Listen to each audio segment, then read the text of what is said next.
దైవజనులు వచ్చారు. చప్పట్లు కొడుతూ ప్రభునామాన్ని మహింపరచుకుంటూ దైవజనుల వేదిక మీదకి ఆహ్వానిద్దాం.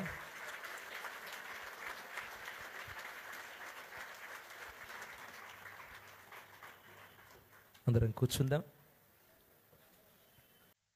ప్రైజ్ లార్డ్, హల్లెలూయా.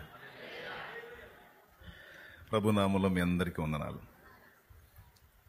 దైవజనులకి, విశ్వాసులకి, వచ్చిన వాళ్ళు ఎవరైనా సేవకులు ఉంటే వారికి, సువార్థికులకి, ఒకవేళ లైవ్ ఉంటే లైవ్లో అందుబాటులోకి వచ్చిన బిడ్డలందరికీ, అలాగే అటుపక్క గ్రౌండ్లో చైర్స్లో ఉన్నటువంటి బిడ్డలకు కూడా హృదయపూర్వక వందనాలు తెలియజేస్తా ఉన్నాను. అందరికీ వందనాలు.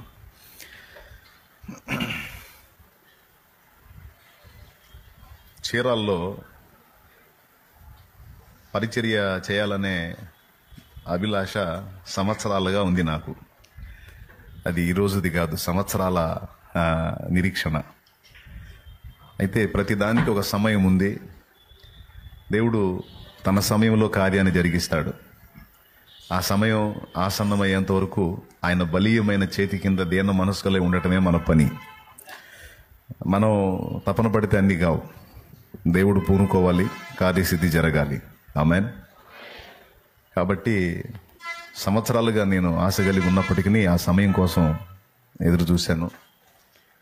అంతేకాదు, ఒక చోట ఒక పరిచర్య జరగాలి అంటే, ఒక సంఘం కట్టబడాలి అంటే సమర్థులైన ఆత్మీయ నాయకులు కూడా కావాలి. ఆత్మీయ నాయకులు తయారైన దాకా నిరీక్షించాల్సిందే. అట్లాంటి పాత్ర నాకు అందుబాటులో ఉంటే ఆ పాత్రని దేవుని కొరకు వాడటం క్షేమకరం, దీవెనకరం.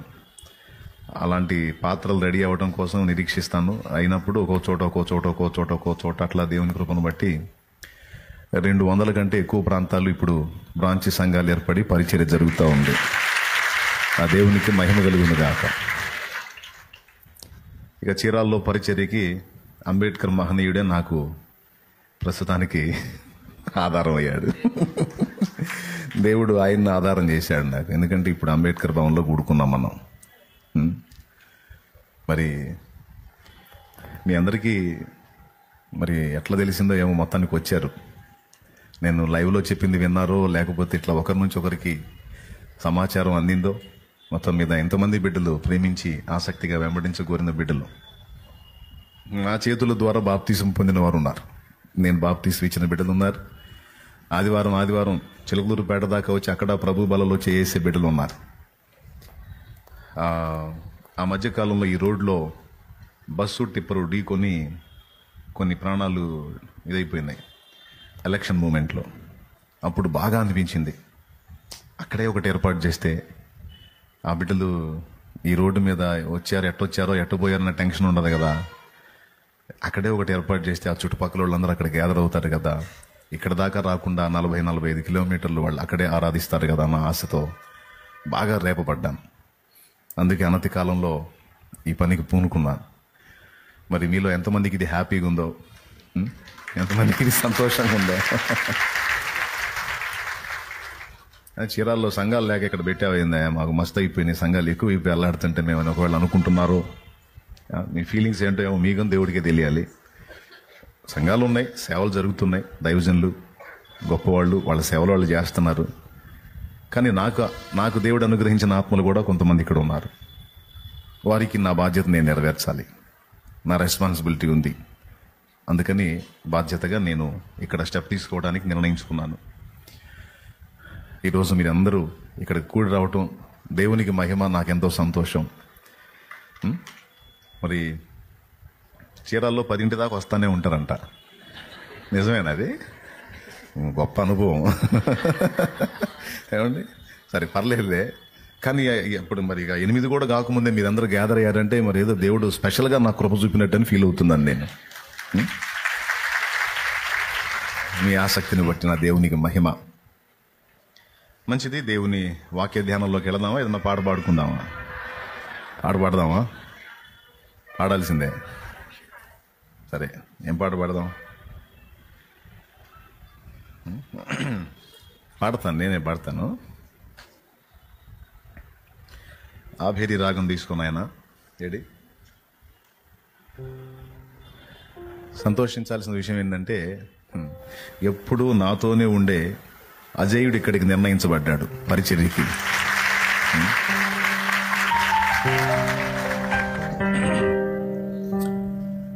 అజయుడు పసిబిడ్డగా ఉన్నప్పుడు కనీసం వాడికి ఊహ కూడా తెలియదు. ఒక 4 లేక 5 సంవత్సరాల ప్రాయం వాడికి ఉన్నప్పుడు తల్లిదండ్రి ఇద్దరిని కోల్పోయాడు.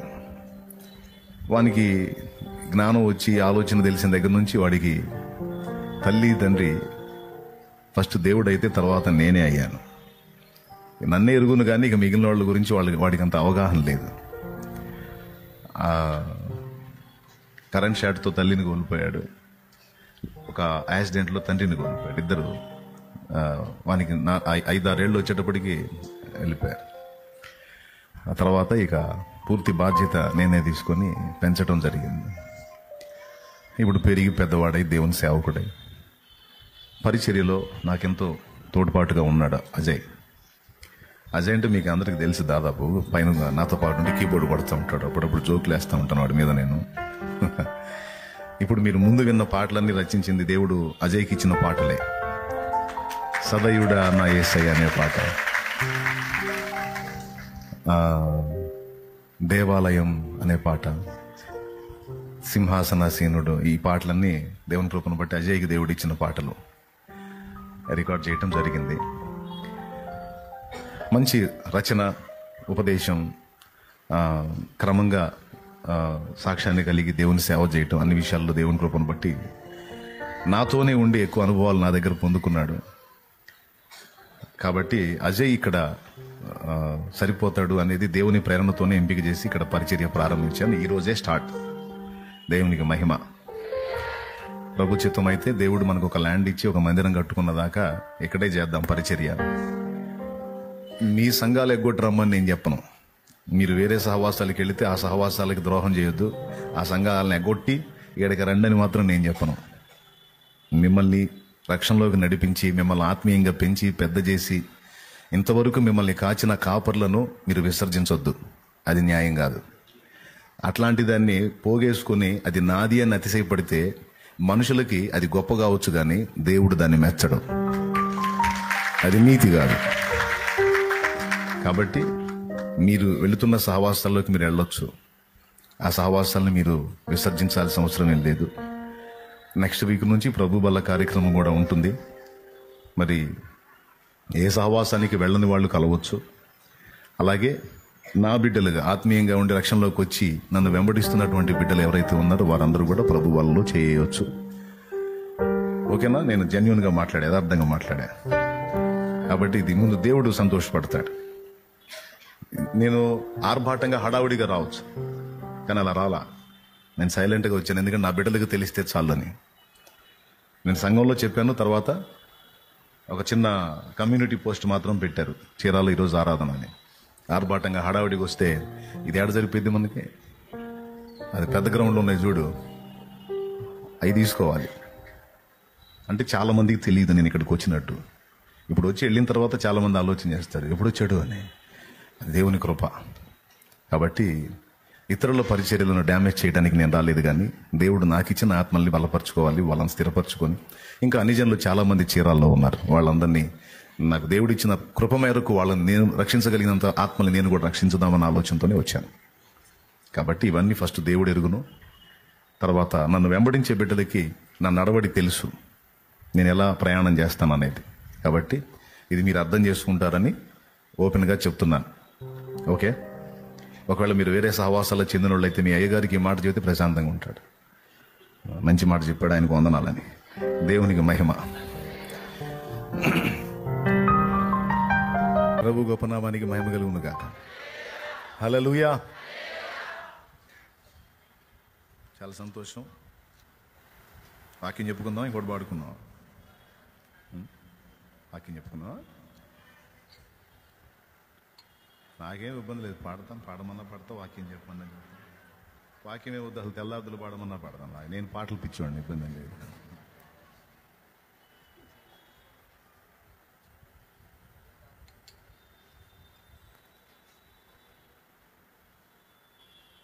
యేసయ్యను మహింపరచడం నాకు చాలా చాలా చాలా ఇష్టం.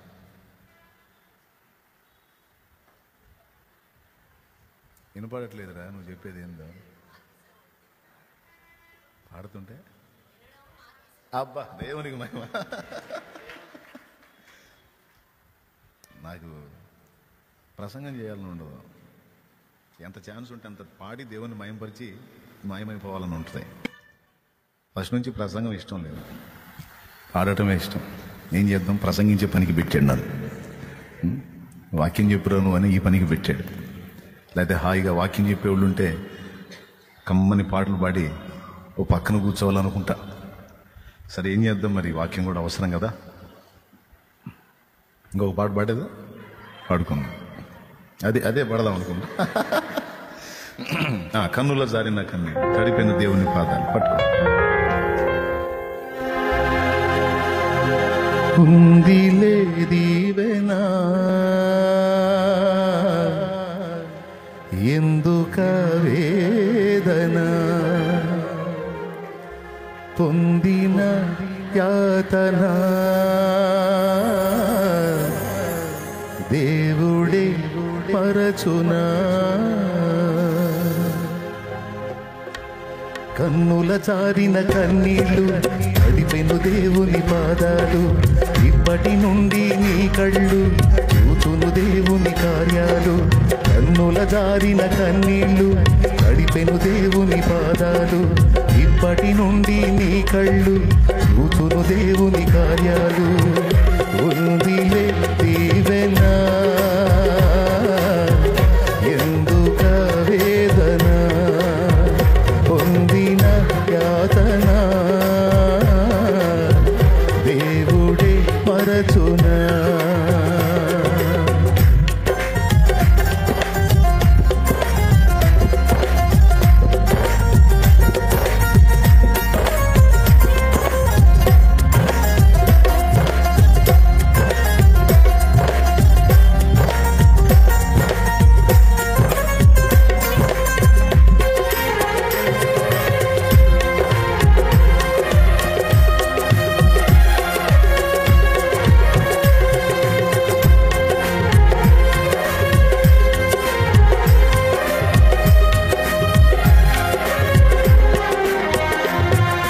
పాలుగాకి లోకం నిందించిన, ఏకాకివై నీవు రోధించిన.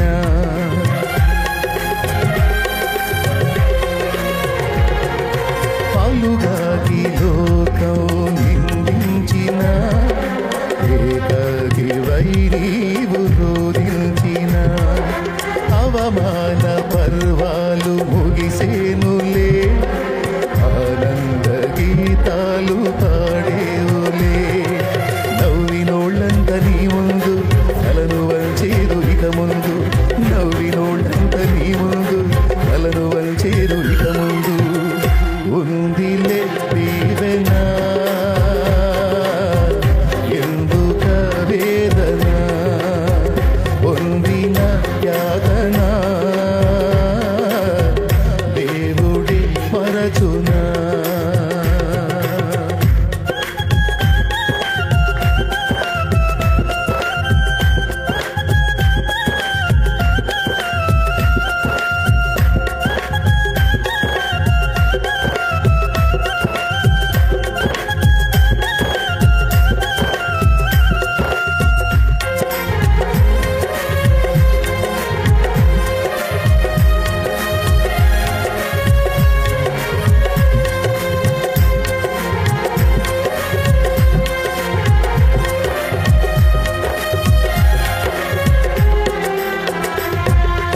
అనుకొనని శ్రమలెన్నో ఎదిరించిన, ఆత్మీయుల ప్రేమ నిదురించిన.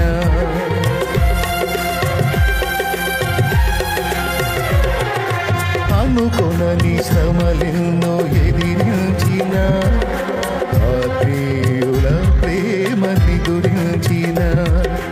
అసమానమైన నా దేవుని బలమైన బాహు నిన్ను వీడునా.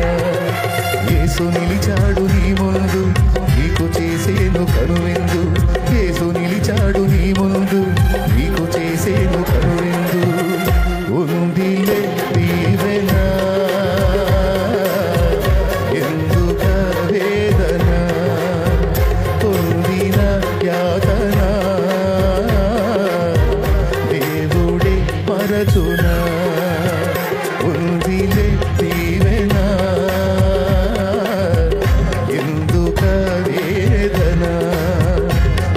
పడిన యాతన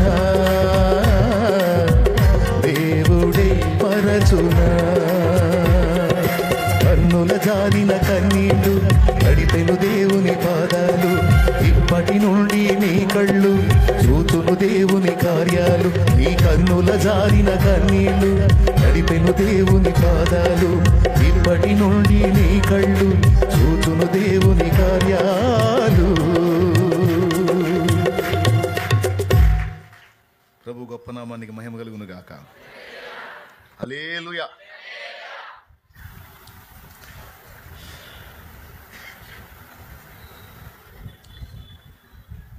పాటలతో పాటు దేవుని మాటలు కూడా ముఖ్యమే కదా.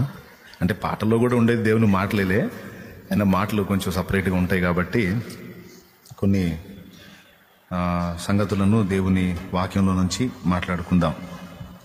Praise the lord. హల్లెలూయా.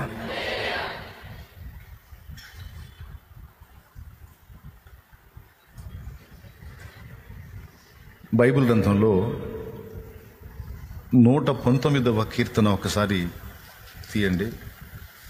119వ కీర్తన.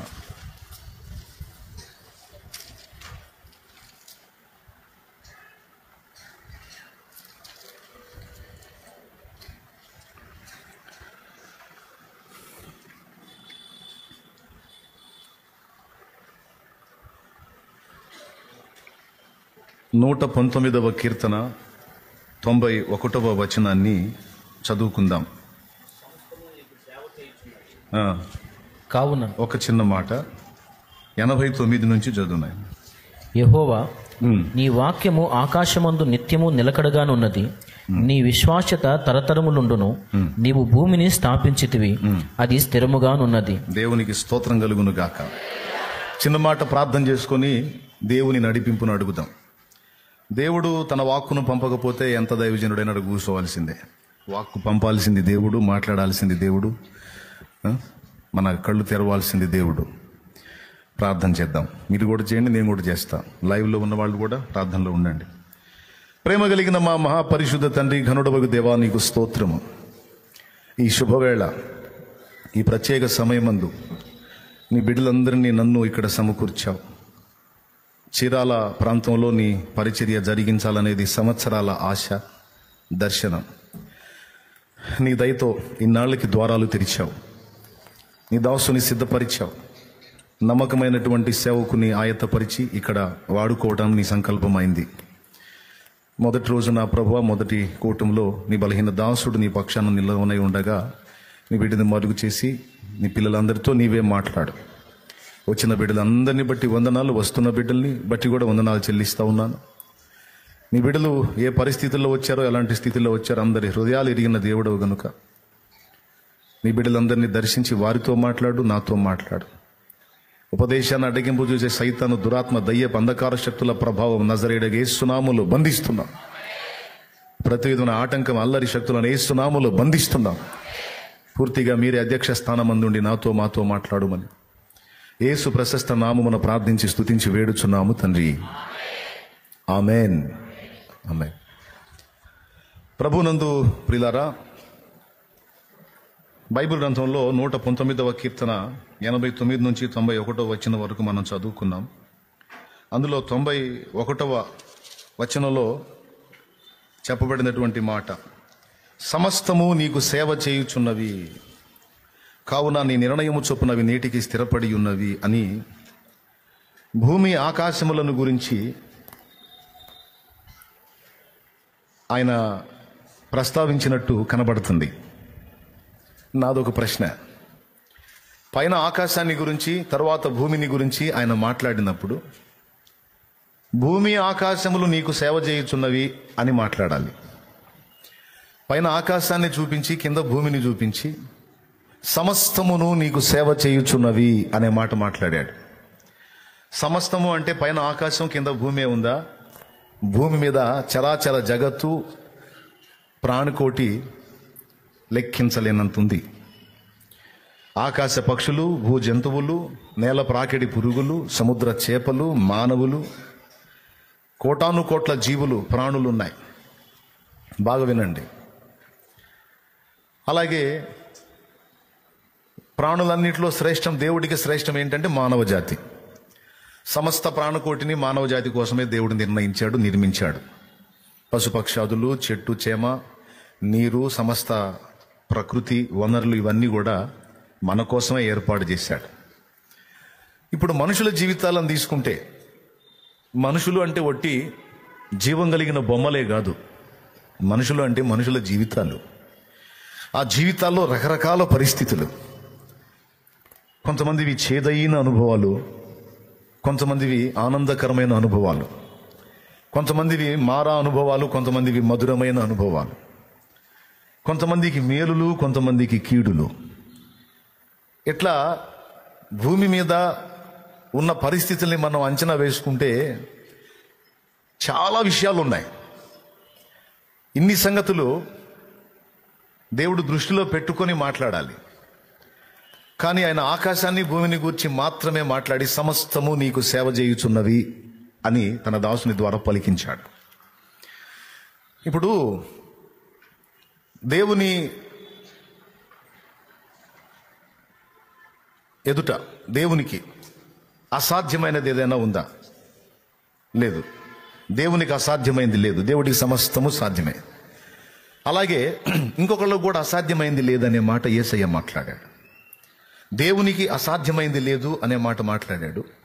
దేవునికి సమస్తము సాధ్యమే అనే మాట మాట్లాడాడు. మరొకరికి కూడా అసాధ్యమైనది లేదు అని మాట్లాడాడు. అంటే అసాధ్యమైనది లేదంటే సైతాన్ అనుకునేరు. వాడికి సాధ్యం కాని పనులు చాలా ఉండే. ఇక్కడ కూటం జరగకుండా ఆపాలని వాడు ట్రై చేసి ఉండొచ్చు, కానీ సాధ్యపడలా. కూటం జరుగుతుంది. దేవునికి స్తోత్రం, హల్లెలూయా. వాడికి అసాధ్యమైనవి చాలా ఉన్నాయి, కానీ దేవునికి అసాధ్యమైనది లేదు. రెండవది, మరి ఎవరికి అసాధ్యమైనది లేదంటే ప్రభువే చెప్పాడు, దేవుని నమ్మిన వానికి సమస్తము సాధ్యమే అన్నాడు. ఎవరికి? దేవుని నమ్మిన వానికి సమస్తము సాధ్యమే అని మార్కు సువార్త 9వ అధ్యాయం ఒకసారి మీరు తీయండి.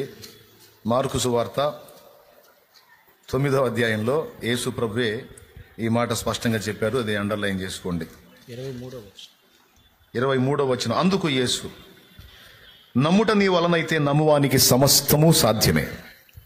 అంటే నమ్మేవాడికి అసాధ్యమైనది లేదు, దేవునికి అసాధ్యమైనది లేదు. ఆయన యందు విశ్వాసం ఉంచి ఆయన్ని నమ్మేవానికి కూడా అసాధ్యమైనది లేదు. దేవునికి సమస్తం సాధ్యం, దేవుని నమ్మిన వానికి కూడా సమస్తము సాధ్యం. ఈ సమస్తం అనే మాట గుర్తుపెట్టుకోండి. ఇందాకేమన్నాడు? సమస్తము నీకు సేవ చేయుచున్నవి అన్నాడు. సమస్తము ఆయనకు సేవ చేస్తున్నప్పుడు ఆయనను నమ్మిన వానికి కూడా సమస్తం ఏం చేస్తున్నాయి? ఆ పాయింట్కు రావటం కోసం ఇంత మ్యాటర్ చెప్పా. దేవునికి మహిమ. అర్థమైందా? దేవునికి సమస్తము సేవ చేస్తున్నాయి. అలాగే దేవుని యందు విశ్వాసం ఉంచిన వారికి, దేవుని నమ్మి ఆయన వైపు చూస్తూ నడుస్తున్న వారికి కూడా సమస్తము పరిచర్య చేస్తున్నాయి, సేవ చేస్తున్నాయి అన్నాడు. ఈ సమస్తములో మీరు ఆశ్చర్యపోయే విషయాలు ఉన్నాయి. ఈ సమస్తములో ఇప్పుడు మన జీవితంలో సమస్తము అంటే అచ్చంగా మేలులే ఉన్నాయా, కీడులు కూడా ఉన్నాయా? పెద్దగా చెప్పాలి, రైట్. అచ్చంగా గెలుపులే ఉన్నాయా, ఓటములు కూడా ఉన్నాయా? అచ్చంగా నవ్వులే ఉన్నాయా, ఏడుపులు కూడా ఉన్నాయా? అచ్చంగా ఆరోగ్యాలే ఉన్నాయా, రోగాలు కూడా ఉన్నాయా? ఓకేనా? ఇట్లాగా సమస్తం అన్న దానిలో మేలుంది, గెలుపుంది, ఆరోగ్యం ఉంది, అవునా, నవ్వుంది, ఇవన్నీ కలిపి సమస్తం. అయితే విచిత్రమైన మాట రోమాపత్రిక 8:28లో దేవుడు రాయించాడు. అచ్చంగా ఈ మాట మొత్తాన్ని తీసుకొని ఒక పాట చేసి పాడుకున్నా పరిశుద్ధాత్మ ప్రేరణలో. రోమాపత్రిక 8:28. దేవుని ప్రేమించు వారికి అనగా ఆయన సంకల్పము చొప్పున పిలువబడిన వారికి మేలు కలుగుటకై సమస్తమును సమకూడి జరుగుచున్నది. సమస్తం అంటాడు, గుర్తుపెట్టుకోండి. దేవుని ప్రేమించు వారికి అనగా ఆయన సంకల్పము చొప్పున పిలువబడిన వారికి మేలు కలుగుటకే సమస్తమును సమకూడి జరుగుచున్నవి అన్నాడు. ఇది దేవుని విశ్వసించని వాళ్ళకి వర్తించదు, దేవుని నమ్మనోడికి వర్తించదు. దేవుని నమ్మనోడికి అసాధ్యాలు చాలా ఉంటాయి, కానీ దేవుని నమ్మిన వానికి సమస్తము సాధ్యమే అనేది ఎలా వర్తిస్తుందో, దేవుని నమ్మిన వానికి సమస్తము సేవ చేస్తాయి అనేది ఎలా వర్తిస్తుందో, దేవుని నమ్మిన వారికి సమస్త పరిస్థితులు కట్టగట్టుకొని మేలుకే తీసుకొస్తాయి అనేది కూడా తిరుగులేని సత్యం. Amen, amen. ఈ పాయింట్ సరిగ్గా మనకి అర్థమైందనుకో, ఇక దిగులు, వేదన, దుఃఖం, బాధ, విచారం అనే దానిలో మనం బతకం. మెయిన్గా ఒక్కటే మనం చూసుకోవాల్సింది, దేవుణ్ణి నమ్ముకున్నామా, దేవుని మీద ఆధారపడ్డామా, దేవుని యందు విశ్వాసం ఉంచామా, ఓకే, అక్కడ మనం పర్ఫెక్ట్గా ఉన్నాం, ఇంకంతే. ఇక నెక్స్ట్ నువ్వేంటంటే, దేవుడు చెప్తున్న మాట, నీవు నిశ్చింతగా ఉండు, నిమ్మళంగా ఉండు, విశ్రాంతిలో ఉండు అనే మాట దేవుడు అనేక చోట్ల గ్రంథంలో రాయించాడు. నన్ను విశ్వసించిన వాడికి అసాధ్యాలు ఉన్నాయి, రకరకాల పరిస్థితులు వాడికి ఉన్నాయి, అవన్నీ వానికి ఎందుకు వస్తాయో వానికి తెలియదు. కానీ నన్ను విశ్వసించిన మీకు సమస్తము సాధ్యం అనేది మొదటిది, రెండవది సమస్తము మీకు సేవ చేస్తాయి అనేది రెండవది, మూడవది సమస్తము సమకూడి మీ మేలుకే వస్తాయి అనేది.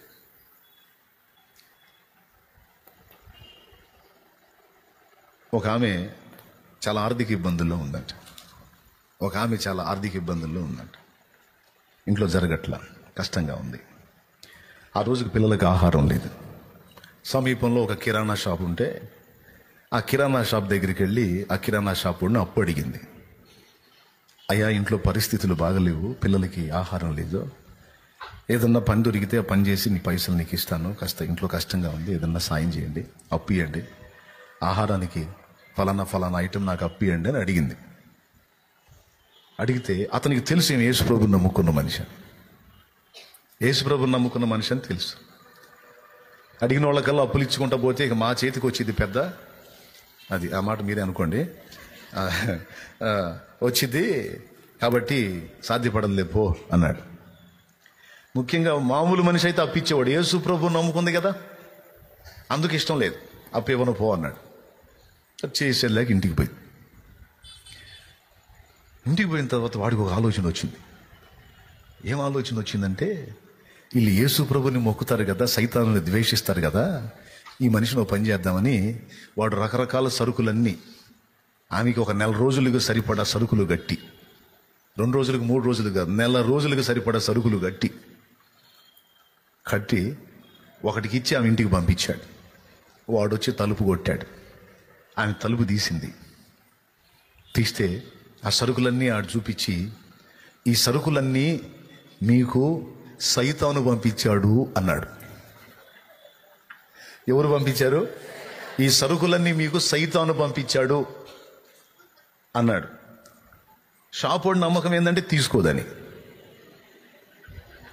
దేవుడు పంపించాడంటే గంతులు వేసుకొని తీసుకుంటుంది. సైతాను పంపించాడంటే మాకొద్దు, ఆ సైతాను ఇచ్చిన వద్దు పో అంటదని వాడు అనుకొని పంపించాడు 4 రోజుల సరుకులు.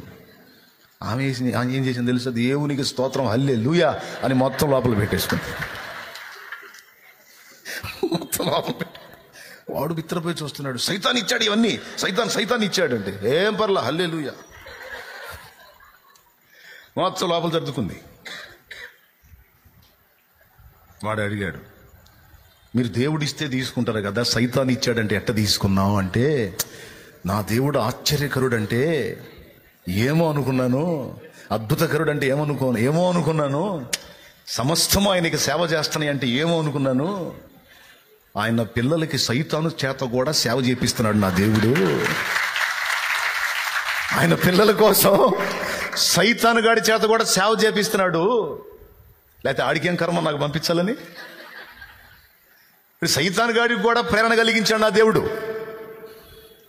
నా బిడ్డకి సరుకులు పంపించిన దరిద్రుడా అని.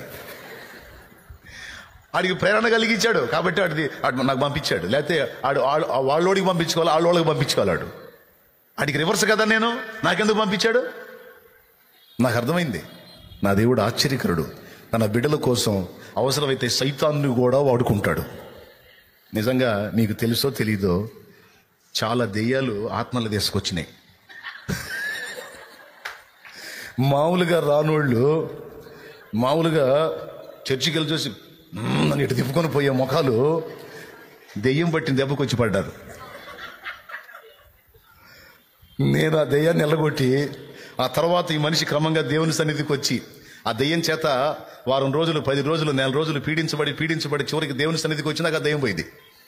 దెయ్యం పోయిన తర్వాత ఇక మందిరంలో స్థిరపడి ఆ మనిషి ఆరాధిస్తుంటే నాకు ఫస్ట్ దేవుడు గుర్తు వచ్చాడు, తర్వాత ఆ దెయ్యం గుర్తు వచ్చింది. దేవా, వాక్యాన్ని ఎంత బాగా రాయి. సమస్తము ఆయనకు సేవ చేస్తున్నాయి అన్నది ఎంత నిజమో, ఆయనను ప్రేమించే పిల్లలకు సమస్తము సేవ చేస్తాయి అనేది ఎంత వాస్తవం. ఈ సత్యం అర్థమైతే మనకు కీడుగా పరిణమించినటువంటి పరిస్థితులు కూడా మనకు సేవ చేయడానికే అవి వచ్చినాయని నీకు నాకు అర్థమైతే ఇక మన ముఖాల్లో విచారం, వేదన, దుఃఖం, కృంగుబాటు, దిగులు, సీదేయటాలు ఉండవు. ఎప్పుడన్నా చూడు, ఆనందమే పరమానందమే ఆశ్రయపురమైన యేసయ్యా నీలో, ఆపత్కాలములన్నిటిలో ఆదరించిన అక్షయుడా నీకే స్తోత్రము. ఆపత్కాలములన్నిటిలో ఆదరించిన అక్షయుడా నీకే స్తోత్రము. ఆనందమే పరమానందమే ఆశ్రయపురమైన యేసయ్యా నీలో అని ఎప్పుడన్నా చూడు పాటలు పాడుకుంటూ తిరుగుతావు, ఆనందంగా తిరుగుతావు. వంట చేసుకుంటున్నా పాటలే, పని చేసుకుంటున్నా పాటలే, పక్కన వాళ్ళకి మైండ్ పోవాలి. ఎప్పుడన్నా చూడు ఇగిలిస్తానే ఉంటావు, పాడుతానే ఉంటావు. నీకు బాధలు లేవా? ఆ ముఖంలో చూద్దామన్నా ఏడుపు కనపడదు అని అన్యజనులు అనాలి. కానీ కొంతమంది విశ్వాసులు, పేరుకే విశ్వాసులు, కానీ వాళ్ళకి ఈ సంగతులు తెలియవు. ఎప్పుడన్నా చూడు తుమ్మల్లో పొద్దుపొడిసినట్టు పెడతారు ముఖాలు. సువార్త చెప్పడం కూడా ఎట్ట చెబుతారు అనుకున్నావు? నమ్ముకో వదినా, యేసుప్రభు నువ్వు కూడా నమ్ముకో, నేను నమ్ముకున్నాను, నువ్వు కూడా నమ్ముకో అని ఏడుపు ముఖంతో చెబుతూ ఎవడన్నా నమ్ముకుంటాడా? బెదరు నమ్ముకో, బెదరు నువ్వు కూడా యేసుప్రభు నమ్ముకో, పరలోకం పోతాం, నమ్ముకో అంటే ఎవడన్నా నమ్ముకుంటాడు? మరి బాబా నువ్వు పోతున్నావు, నీ ముఖం అట్టుంది, నువ్వు ముందు బాగుండాయా, నువ్వు సంతోషంగా ఉండు, తర్వాత చూద్దాం లేదన్నా ఉంటే. ఎందుకు? నువ్వు ఎవని యందు విశ్వాసం ఉంచావో, ఎవనితో నడుస్తున్నావో, ఎవని మీద ఆనుకున్నావో, ఆయనలో ఉన్నదేందో నువ్వు అనుభవించితే, ఆ విషయాలను నువ్వు విశ్వసించితే, రమ్మన్నా కూడా దుఃఖ ఛాయలు నీ దరికి రావు. పెదాల మీద ఎప్పుడు చెరగని చిరునవ్వుతో అలా సాగిపోతా ఉంటావు. ఎందుకు? నేను నమ్మిన వానిని ఎరుగుదును, సిగ్గుపడనెన్నడు. నేను నమ్మిన వానిని ఎరుగుదును, సిగ్గుపడనెన్నడు.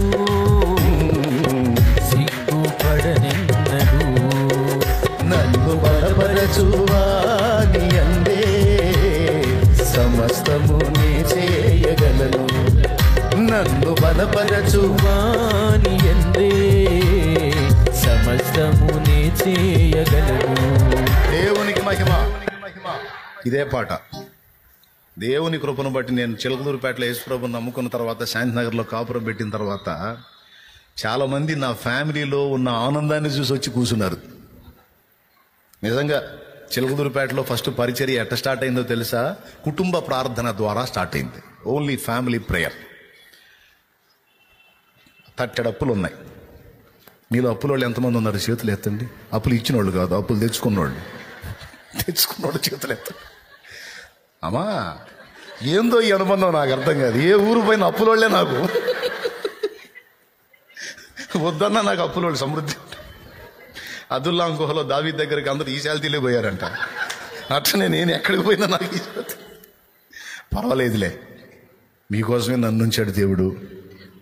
ఏమండి, 30 అప్పులు ఉన్నాయి, వడ్డీలు కట్టాలి, వర్క్ చేస్తూ ఉన్నాం. ఫ్యామిలీ మొత్తం కలిసి పొద్దంతా పని చేయటం, వర్క్ చేయటం, సాయంత్రానికి అందరం స్నానాలు చేసి, ఏమండి, ఇక అందరినీ కూర్చోబెట్టి, పిల్లలతో సహా అందరినీ కూర్చోబెట్టి ప్రార్థన చేసి, వాక్యం చదువుకొని, ఇక ఆ బేషన్ బోర్లేసి, ఆ స్టీల్ బేషన్ బోర్లేసి దాన్ని కొడతా పాటలు పాడతా ఇక ఇక ఆనందమే ఆనందం, ఆనందమే ఆనందం, హల్లెలూయా స్తోత్రం, పరిశుద్ధాత్మను పొందుకోవటం. ఈ హడావుడి, ఈ ఆనందకరమైన అనుభవం నా కుటుంబంలో చూసి ఒక్కొక్కరు నా కుటుంబంలోకి, నా ఇంట్లోకి వచ్చి కూర్చొని నాతో పాటు కలిసి ఆరాధించడం మొదలుపెట్టారు. తండ్రి సన్నిధి మినిస్ట్రీస్ పరిచర్య ఇలా ప్రారంభమైంది. ఈ విధంగా స్టార్ట్ అయింది. ఆ చిన్న కుటుంబంలో స్టార్ట్ అయినటువంటి ఆ కుటుంబ ప్రార్థనలో చుట్టుపక్కల వాళ్ళందరికీ మాలాగా అప్పులు ఉన్నాయి, సమస్యలు ఉన్నాయి. కానీ వాళ్ళ కుటుంబాలు ఈ ఆనందం లేదు. వాళ్ళకు డౌటు, మన ఫ్యామిలీలో కూడా ఇలాంటి సమస్యలు ఉన్నాయి, కానీ మనకంటే ఎక్కువ బాధలు వాళ్ళకున్నాయి. కానీ ఎలా ఉండగలుగుతున్నారా ఇంత ఆనందంగా, ఇంత ప్రశాంతంగా, ఇంత ప్రతిరోజు, మళ్ళీ ఒకరోజు కాదు, ఎవ్రీ డే, ప్రతిరోజు సాయంత్రానికి మొత్తం స్నానాలు చేయటం, ఇక గదిలో కూర్చోవటం, బేషన్ బార్లు వేయటం, దరువేయటం, పాటలు పాడటం, యేసయ్య పాటలు, స్తుతి, ఆరాధన, పరిశుద్ధాత్మతో నింపబడటం, ఇదే పని. ఈ కళ ఉంది చూసారు, ఈ సంతోషం, ఈ కుటుంబంలో ఐక్యత, అందరూ కలిసి ఆరాధించటం, పాడటం, ప్రార్థించటం, దేవుని మహిమపరచటం, ఈ ఆకర్షణ ఉంది చూసారా, ఇది ఆ సమాజంలో చాలా మందిని తీసుకొచ్చి నా ఇంట్లో కూర్చోబెట్టి ఇల్లు ఫుల్ అయ్యి చివరికి బయట కూర్చోవలసి వచ్చింది.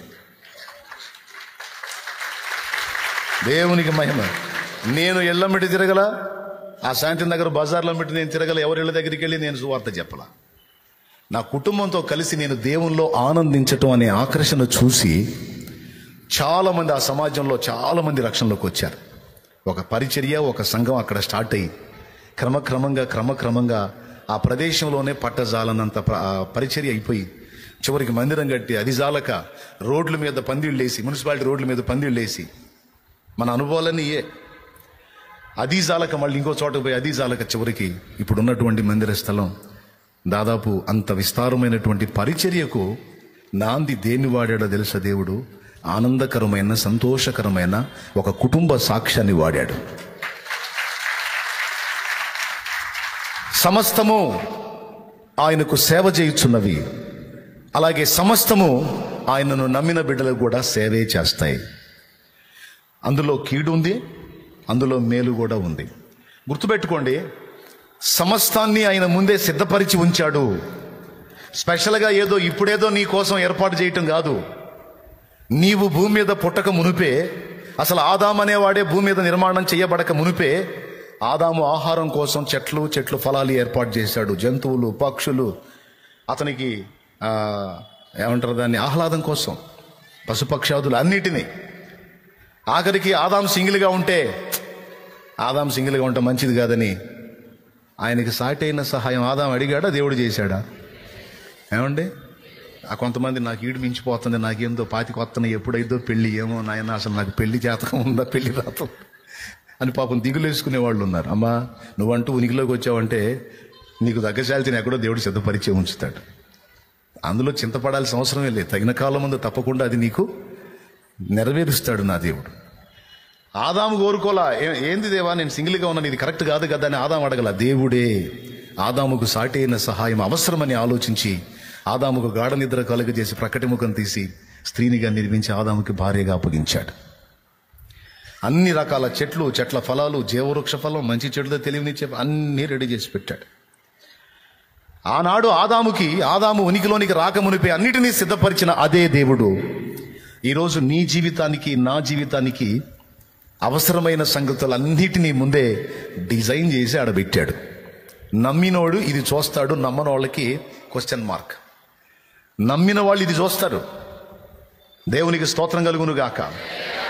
ముందే సిద్ధపరచబడ్డాయన్ని. ఒక మాట మీరు 139వ కీర్తనలో చూస్తే, నియమింపబడిన దినములలో ఒక్కటైనా కాక మునిపే మన టోటల్ డేస్ మొత్తాన్ని కూడా రాసి కూర్చున్నాడంట ఆయన. చూడండి ఒకసారి 16వ వచనం చదువు. నేను పిండమునై ఉండగా నీ కన్నులు నన్ను చూచెను, నియమింపబడిన దినముల్లో ఒకటైనను కాక మునిపే నా దినములన్నీ నీ గ్రంథములో లిఖితములాయెను. దేవా, అయిపోయిందా? నియమింపబడిన దినములలో ఒక్కటి కూడా మనకి ఇంకా స్టార్ట్ కాకముందే మనం ఎన్ని రోజులు బ్రతుకుతామో, ఎలాంటి అనుభవాల్లో గుండా ప్రయాణం చేస్తామో, మనకి ఎప్పుడెప్పుడు ఏదేది అవసరమో మొత్తం రెడీ చేసి కూర్చున్నాడు ఆయన. ఆయన ఎప్పటికప్పటికి ప్రణాళికలు రచిస్తాడో, ఎప్పటికప్పటికి స్కెచ్లు గీస్తాడో, కొద్దిగా సరిగ్గా బైబిల్ని అబ్జర్వ్ చేస్తే మైండ్ పోయిద్ది.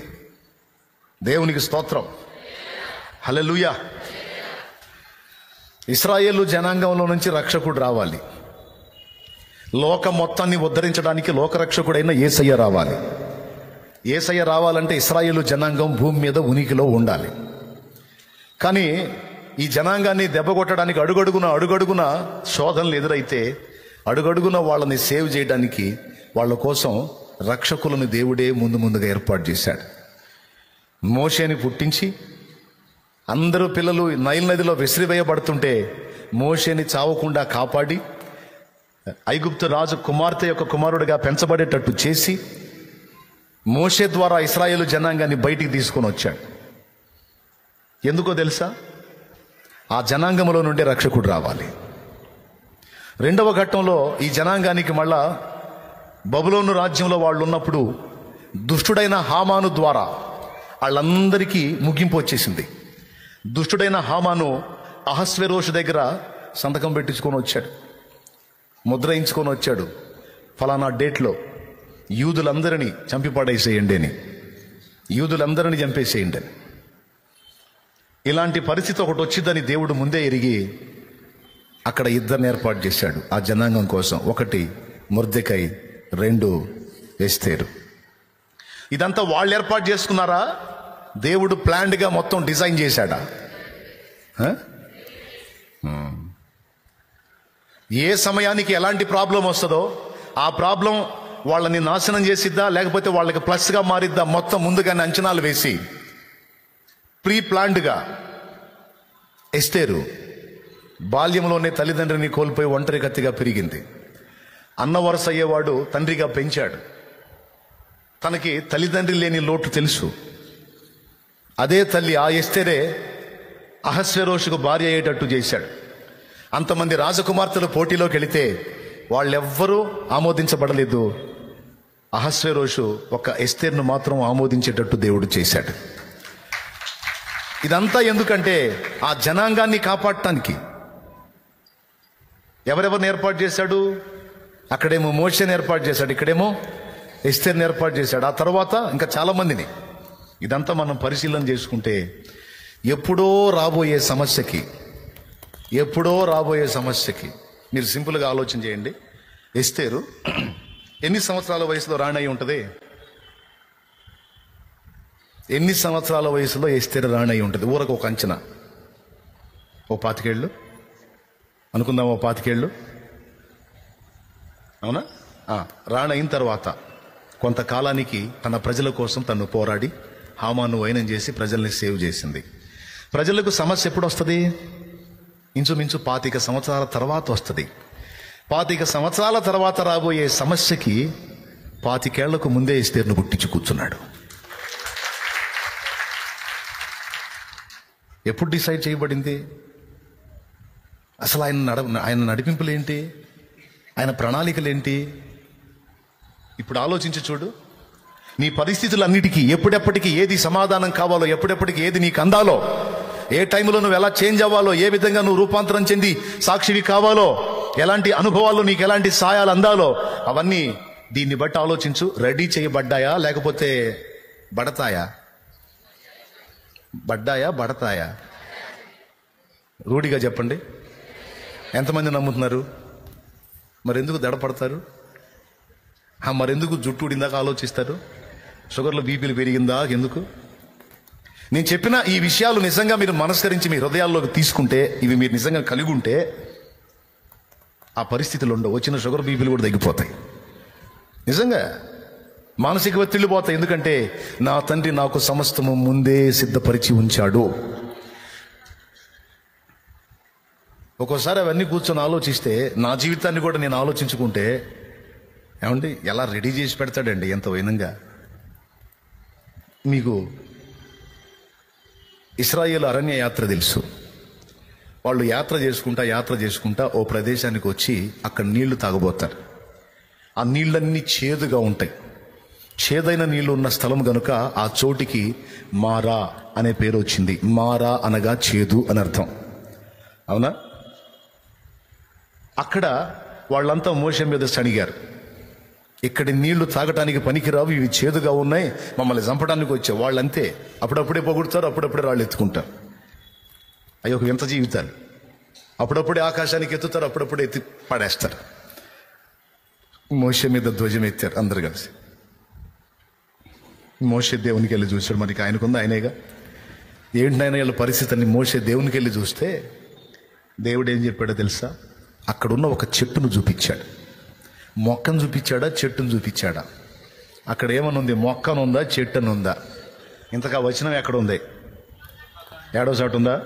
నిర్గమాకాండం 15వ అధ్యాయం 22వ వచనం. అది చూడండి ఒకసారి. నిర్గమాకాండం 15:22. మోషే ఎర్ర సముద్రం నుండి జనులను సాగజేయగా మోషే ఎర్ర సముద్రం నుండి జనులను సాగజేశాడు. వారు షూరు అరణ్యంలోనికి వెళ్లి దానిలో 3 దినములు నడిచిరి. అచ్చట వారికి నీళ్లు దొరకలేదు. అంతలో వారు మారాకు చేరిరి. మారాకు వచ్చారు. మారా నీళ్లు చేదైనవి గనుక వారు ఆ నీళ్లు త్రాగలేకపోయిరి. అందువలన దానికి మారా అను పేరు కలిగెను. ప్రజలు మేమేమి త్రాగుదుమని మోషే మీద సనుకు కొనగా అతడు యెహోవాకు మొరపెట్టాను. ఇవన్నీ నేను చెప్పాను, ఆ తర్వాత చదువు. అంతటా యెహోవా అతనికి ఒక చెట్టును చూపెను. మొక్కను చూపించాడా, చెట్టును చూపించాడా? పెద్దగా చెప్పాలి. చెట్టును చూపించి ఏమన్నాడు? అది ఆ నీళ్ళలో వేసిన తరువాత నీళ్లు మధురములాయెను. ఆ చెట్టును చూపించి ఏం చేయమన్నాడు? కొమ్మన, చెట్టున ఏముంది శామ్యూయలాడా? అంతటి యెహోవా అతనికి ఒక చెట్టును చూపెను. అది ఆ నీళ్ళలో వేసిన తరువాత నీళ్లు మధురములాయెను. చెట్టును నరికి వేస్తే నీళ్ళన్నీ చేదు క్షణాల్లో విరిగిపోయి అప్పటిదాకా చేదుగా ఉన్న నీళ్లు మధురమైన నీళ్లుగా మారిపోయినాయట. మధురములాయను అనుంది. బాగుంది. ఇప్పుడు నాకు వచ్చిన డౌట్ ఏంటంటే, ఒక మొక్క చెట్టుగా మారాలంటే ఎంతకాలం పట్టిద్ది? నెలల్లో అయిద్దా, సంవత్సరాలు పట్టిద్దా? మొక్కలు నాటిన వాళ్ళకి అనుభవం ఉంటుంది, చెప్పండి. సుమారు ఎన్ని సంవత్సరాలకు ఒక చెట్టు అయింది మొక్క? కనీసం అంత చెట్టు కావాలంటే, అంత మాత్రం చెట్టు కావాలంటే ఎన్ని సంవత్సరాలు అయిందండి? ఓ 10 ఏళ్ళు. 10 ఏళ్ళకి కానీ కాదు కదా. అంత మాత్రం మానుంటే మనం చెట్టు అంటాం, సన్నగుంటే మొక్క అంటాం. చెట్టు అన్నాడు అంటే ఆయన ప్రణాళిక చూడండి. వాళ్ళు ఐగుప్తు నుంచి విడుదల పొంది కరెక్ట్గా కొన్ని సంవత్సరాలకి వాళ్ళు ఆ నీళ్ల దగ్గరికి వస్తారు. వచ్చినప్పుడు అక్కడ నీళ్లు వాళ్ళకి చేదవుతాయి, వాళ్ళు తాగలేకపోతారు. కాబట్టి నేను వాళ్ళకి ఆ నీళ్లు విరిగిపోయి మామూలుగా మధురమైన నీళ్లుగా మారే విధంగా ఒక చెట్టును అక్కడ సిద్ధపరుస్తాను అని సిద్ధపరిచాడు. నాకు అర్థం కాదు, అడుగుతాను. ఎవరు నాటారు ఆ మొక్క? ఆ నీళ్లు చేదుగా ఉన్న ఈ మొక్క వేస్తే తీయగా మారిపోతాయని ఎవరన్నా ఐడియా వేసి నాటారా? అడవిలో ఎవరు నాటుతారండి? అడవిలో ఉన్న మొక్కలు దేవుడే నాటాడు. అసలు ఆయన ప్రణాళిక చూడండి, ఎప్పుడు రెడీ చేసి పెట్టాడు. 10 సంవత్సరాలకు ముందే తన బిడ్డలు ఆ ప్రదేశానికి వస్తే అక్కడి నీళ్లు వాళ్ళు త్రాగలేకపోతారు. కాబట్టి వాళ్ళు త్రాగాలంటే ఆ నీళ్లు మధురం కావాలి. మధురం కావాలంటే ఆ నీటిని విర్రగొట్టేటువంటి చెట్టు ఒకదాన్ని అక్కడ పుట్టించాడు. దీన్ని బట్టి మీకు ఏమర్థమవుతుంది? ఒక పాయింట్ మీకు బాగా బలంగా అర్థం కావాలని చెబుతున్నాను నేను. అంటే ఎప్పుడు రెడీ చేశాడు? ఎస్తేరమ్మని ఎప్పుడు రెడీ చేశాడు? 25 ఏళ్లకు ముందు. 25 ఏళ్ల తర్వాత తన ప్రజలకు రాబోతున్న సమస్యకు 25 ఏళ్ల ముందే సమాధానాన్ని రెడీ చేసి పెట్టాడు. 10 సంవత్సరాల తర్వాత తన ప్రజలకు చేదైన నీళ్లు తాగాల్సిన పరిస్థితి వచ్చింది. ఆ అనుభవంలో వాళ్ళు ఉండకుండా వాళ్ళకి మధురమైన నీళ్లు లభించినట్లు ముందుగానే వారికి చెట్టును రెడీ చేసి దాని ద్వారా వాళ్ళకి ఆ నీళ్లు తాగి బతికేటట్టు చేశాడు. ఇదంతా ఆల్రెడీ చేసుకున్నారా? ఆయన సిద్ధపరిచాడా? 10 ఏళ్ళంటే చిన్న మాట, 25 ఏళ్ళంటే చిన్న మాట. మోషేని తీసుకోండి, 80 సంవత్సరాలు. 80 ఏళ్ల తర్వాత వాళ్ళని బయటికి తీసుకొని రావటానికి 80 ఏళ్లకు ముందే మోషేను పుట్టించి వాళ్ళ విడుదలకు రంగం సిద్ధం చేశాడు మోషే ద్వారా.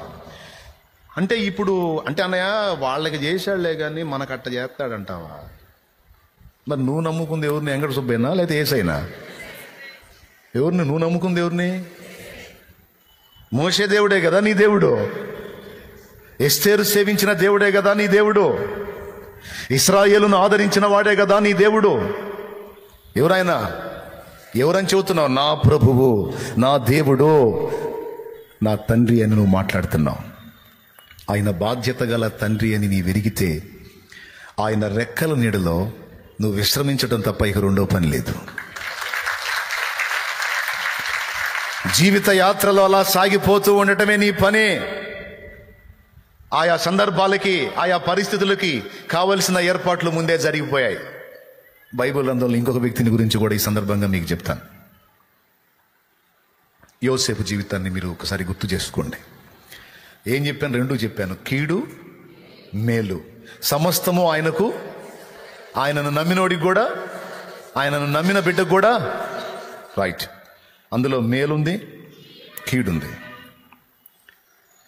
యోసేపు జీవితాన్ని మీరు చూస్తే, యోసేపు అన్నలు యోసేపును చంపాలని ప్లాన్ చేసుకున్నారు. ఎందుకంటే ఆయన కలలు కన్నోడు ఊరకుండకుండా కలలు వాళ్ళకి చెప్తాడు. ఓ రోజు పోయి చెప్పాడు, అన్నయ్య నాకు ఒక కళ వచ్చిందిరా అన్నాడు. ఏందిరా చెప్పు అన్నాడు. పనలు ఉంటాయి కదా అన్నయ్య, పనలు, పొలంలో పనలు, అవి నాకు 11 పనలు కనపడ్డాయి అన్నయ్య. మధ్యలో ఒక పన ఉంది అన్నయ్య, చిన్న పన. ఆ పనకి 11 పనలు సాగిల పడుతున్నాయి అన్నయ్య. అట్టొచ్చింది అన్నయ్య అన్నాడు. చెప్పురా, అర్థమైందో చెప్పు అన్నాడు. ఆ చుట్టూ ఉన్న పనులు మీరు, ఆ సాగిల పడ్డ పనులు మీరు, ఆ మధ్యలో నిలబడి ఉందే అది నేను. కడుపులో మండదు. అరే నువ్వెక్కడా, మేమెక్కడా, మేము నీ కాలు మొక్కాలా? మేమే నీ కాలు మొక్కాలా? కడుపులో అట్లా పెట్టుకొని ఉన్నారు వాళ్ళు. వాళ్ళకి ముందే ఇతనంటే నచ్చదు. దానికి తోడు ఇతను పోయి రెచ్చగొట్టడం. మళ్ళీ ఇంకోసారి పోతాడు, నక్షత్రాలు కనపడ్డాయి అంటాడు, మళ్ళీ అట్లాంటి కాలేజీ అవుతాడు, మళ్ళీ వాళ్ళకి రేగిద్ది. చివరికి వాళ్ళు ఏం నిర్ణయానికి వచ్చారంటే, ఈ కలలు గనేవాడు వస్తున్నాడు, ఈ కలలు గనేవాడిని చంపి పడేద్దాం, వీడి కళ ఎట్లా నెరవేరిద్దో చూద్దామని దేవుడు యోసేపుకి ఇచ్చిన దర్శనాన్ని నాశనం చేయడానికి వాళ్ళు పూనుకున్నారు. చూడండి ఎంత దుర్మార్గపు ఆలోచన వచ్చిందో. ఎంత దుర్మార్గపు ఆలోచన అండి. సొంత వాళ్ళకి తోడబుట్టిన రక్త సంబంధమైన తమ్ముడిని నాశనం చేద్దామని డిసైడ్ అయిపోయారు. పట్టుకున్నారు. రాగానే పట్టుకుని ఆ చొక్కాని, అద్దాల అంగిని తీసేసి కొట్టి నీళ్లు లేని బాయిలో వేశారు, ఒక గుంటలో. ఇక అక్కడే చావాలా. ఇంకా వాళ్ళు నెక్స్ట్ చేయాల్సింది ఏంటంటే ఆ గుంటలో ఉన్న మీద రాళ్ళు వేసి చంపాలా. అది వాళ్ళ ప్లాన్. ఆ గుంటలో వేస్తే గుంటలో వాడు మొత్తుకుంటున్నాడు, అన్నా నన్ను బయటికి తీయండిరా, మీకు దండం పెడతానని. అస్సలు అతని మొర వింటల్లా. కనికరం లేని కఠినాత్ములు అయిపోయారు. కరెక్ట్గా వాళ్ళు భోజనాలు చేస్తూ ఉన్నారు. తిన్న తర్వాత ఇక మనం ఒక దారి చేద్దామని. కరెక్ట్గా అదే టైంలో ఇష్మాయేలీయులు ఐగుప్తుకు పోతున్నారు ఒంటెల్ని తీసుకొని. కరెక్ట్గా వీళ్ళు తినే టైంలో వాళ్ళు కనపడ్డారు. వాళ్ళు ఏ దేశం నుంచి వస్తున్నారో కరెక్ట్గా చూడు, ఎట్లా సింక్ చేస్తాడో, టైంని ఎట్లా సింక్ చేస్తాడో చూడండి. వాళ్ళు కనపడేసరికి ఈ యోధా అనేవాడికి ఆలోచన వచ్చింది, ఈయన్ని చంపితే మనకేం వచ్చింది, ఆ ఇష్మాయేలీయులకి అమ్మితే డబ్బులు వస్తాయి కదా. వాళ్ళకి వాళ్ళ బుర్రలోనే మార్పు. కరెక్టరా అని గుంటలో ఉన్నవాడిని బయటికి తీశారు. రారా అని బయటికి తీసి చేతులు కట్టేసి అన్నలు వాళ్ళ దగ్గరికి తీసుకెళ్ళి, ఎదుగో బానిస, ఎంత రేటు కడతారో కట్టండి అన్నాడు. అన్నా నన్ను బానిసగా అమ్మటం ఏందన్నా, మీ రక్త సంబంధిని అన్నా, మీ తోడబుట్టినోండి అన్నా, నన్ను ఇట్లా చేయటం ఏందన్నా, అన్నా అన్న పెద్దన్నా, అన్న రెండన్నా, అన్నా అన్నా అన్న యూదా అన్నా, అన్నా ఇస్సాకార్ అన్నా, నఫ్తాలన్నా, దానన్నా, ఆషరన్నా, ఎవరు మీరా అంటున్నారు, కొడుతున్నారు, నిలబెడుతున్నారు. సొంత వాళ్ళు. మౌనం అయిపోయాడు. వాళ్ళు మనిషిని చూసి రేటు కట్టారు. 20 తులాల వెండికి ఫైనల్ అయింది. 20 తులాల వెండి తమ్ముడిని బేరం పెట్టారు, అమ్మేశారు. వాళ్ళు తీసుకొని పోయారు. వాస్తవంగా చచ్చిపోవాల్సిన వాడిని చావకుండా ఇష్మాయేలీల్ని చూపించి బతికిచ్చాడు. అక్కడ దేవుని జోక్యం గమనించాలి. వాళ్ళు ఎన్ని రోజుల నుంచి నడుచుకుంటా వస్తున్నారో కరెక్ట్గా యోసేపుని వాళ్ళు డ్యామేజ్ చేయబోయే టయానికి వీళ్ళని చూపించి వాళ్ళ ఆలోచనలను మార్చి యోసేపుని వాళ్ళకి అప్పచెప్పేటట్టు చేశాడు. దేవుని వాక్యం ఏం చెప్తుందంటే, యోసేపు శ్రమలలో ఉన్నాడు, ఆయనను యెహోవా యోసేపునకు తోడై ఉన్నందున వాటన్నిటిలో నుంచి ఆయన తప్పిస్తూ వచ్చాడు అన్నాడు. బాగా వినండి. అవునా? అక్కడి నుంచి వాళ్ళు తీసుకెళ్ళి ఐగుప్తులో బేరం పెట్టారు. నడి రోడ్డు మీద ఒక జంతువు నిలబెట్టినట్టు పెట్రెక్కలు విరిచి కట్టి నిలబెట్టి బేరం పెట్టారు. 17 ఏళ్ళ యవ్వనస్తుడు. చాలా మంది వచ్చి చూసి వెళ్తున్నారు. పోతి ఫెరో అనేవాడు వచ్చాడు. ఫరో దగ్గర రాజోద్యోగి వచ్చి చూసి అతను చూడగానే ఇతనికి దయ పుట్టింది. వీడు నా దగ్గర పనికొస్తాడని అంతమంది వచ్చి చూసిపోతే పోతి ఫెరో మనసుకే అతను నచ్చేటట్టు చేసి పోతి ఫెరో అతను కొనుక్కొని పోయాడు. ఎవరిని? యోసేపుని. పోతి ఫెరో ఇంట్లోకి తీసుకెళ్లిన తర్వాత యోసేపు అడుగు పెట్టాడు. ఆ ఇల్లు ఆశీర్వదించడం మొదలు పెట్టాడు దేవుడు. అప్పటిదాకా దరిద్రం దరిద్రం దరిద్రం దరిద్రం దరిద్రం. ఈ ఐగుప్తు వాళ్ళకి మన ఇండియా వాళ్ళలాగా శకునాలు చూసుకునే అలవాటు. మన ఇండియా వాళ్ళు కూడా గొడ్డు వచ్చిన ఏళ్ళ బిడ్డ వచ్చిన ఏళ్ళ, ముఖ్యంగా ఆంధ్ర వాళ్ళు అనుకుంటారు కదా, ఏంటిది గొడ్డు వచ్చిన ఏళ్ళ బిడ్డ వచ్చిన అంటారు కదా. అట్లా యోసేపు అడుగు పెట్టాడు. అక్కడ ఆశీర్వాదం స్టార్ట్ అయింది. పోతిఫెరోకు అర్థమైపోయింది, నా ఇంట్లోకి వచ్చినోడు సామాన్యుడు కాదు. ఎందుకంటే అప్పచెప్పిన పని చేస్తాడు. పని అయిపోయిన తర్వాత వెళ్ళి క్రమంగా దేవునితో మాట్లాడుకుంటాడు. ఎందుకంటే తన తండ్రి అయిన యాకోబు దగ్గర నేర్చుకున్నాడు. చిరుప్రాయం నుంచి యాకోబు తనకు సమీపంగా ఉండే యోసేపుకి దేవుని సంగతులు అనేకం చెప్పుకుంటా పెంచుకొచ్చాడు. ఆ బాల్యం నుంచి దేవుని సంగతులు నేర్పటం వలన యోసేపుకి దేవుని ఎడల అచంచల విశ్వాసం కలిగింది. తను ఎదుర్కొంటున్న కఠినమైన శ్రమల్లో, ప్రతికూల పరిస్థితుల్లో ఇప్పుడు దేవుడు తప్ప తనకి మరో దిక్కు లేదు. తనని కాపాడాల్సిన వాళ్ళే బేరం పెట్టి అమ్మేసుకున్నారు. ఇప్పుడు యాకోబు దగ్గర రాజకుమారులాగా పెరిగినోడు ఇప్పుడు బానిసగా ఊడిగం చేస్తున్నాడు. అప్పచెప్పిన పని నమ్మకంగా చేస్తాడు, అంకితమై చేస్తాడు. ఆ పని అయిపోయిన తర్వాత వెళ్ళి దేవునితో గడుపుతూ ఉంటాడు.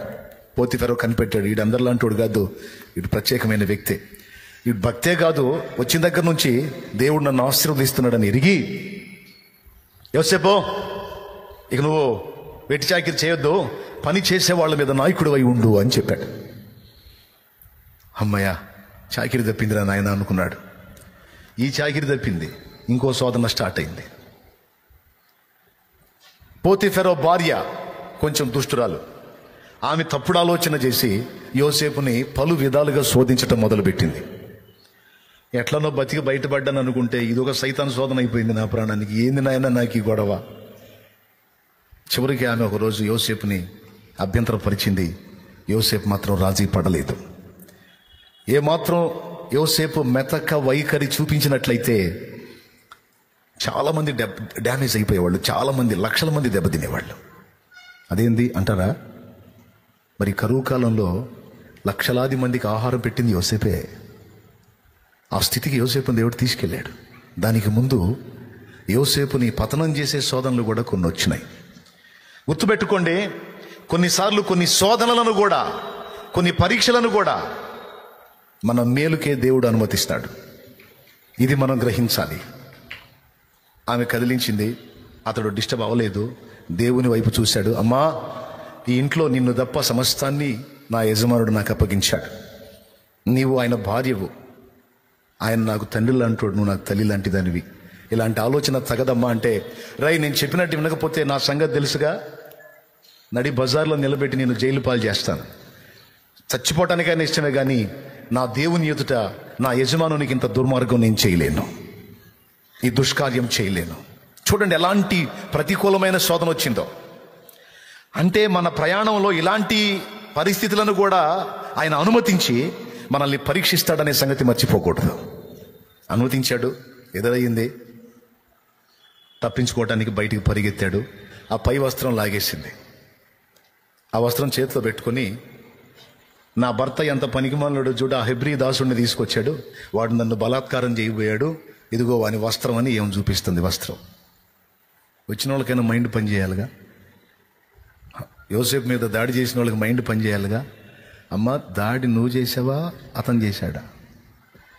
అతను దాడి చేస్తే నువ్వు బయటికి పరిగెత్తాలి, నీ వస్త్రాలు అతని చేతిలో ఉండాలి. విచిత్రం ఏంటంటే అతను బయటికి పరిగెత్తాడు, అతని వస్త్రం నీ చేతిలో ఉంది, ఇదేదో రివర్స్గా ఉన్నట్టుంది అని ఒక్కడికి ఆలోచన రాలా. అంతే, కొన్నిసార్లు మెదడులో పనిచేయవు.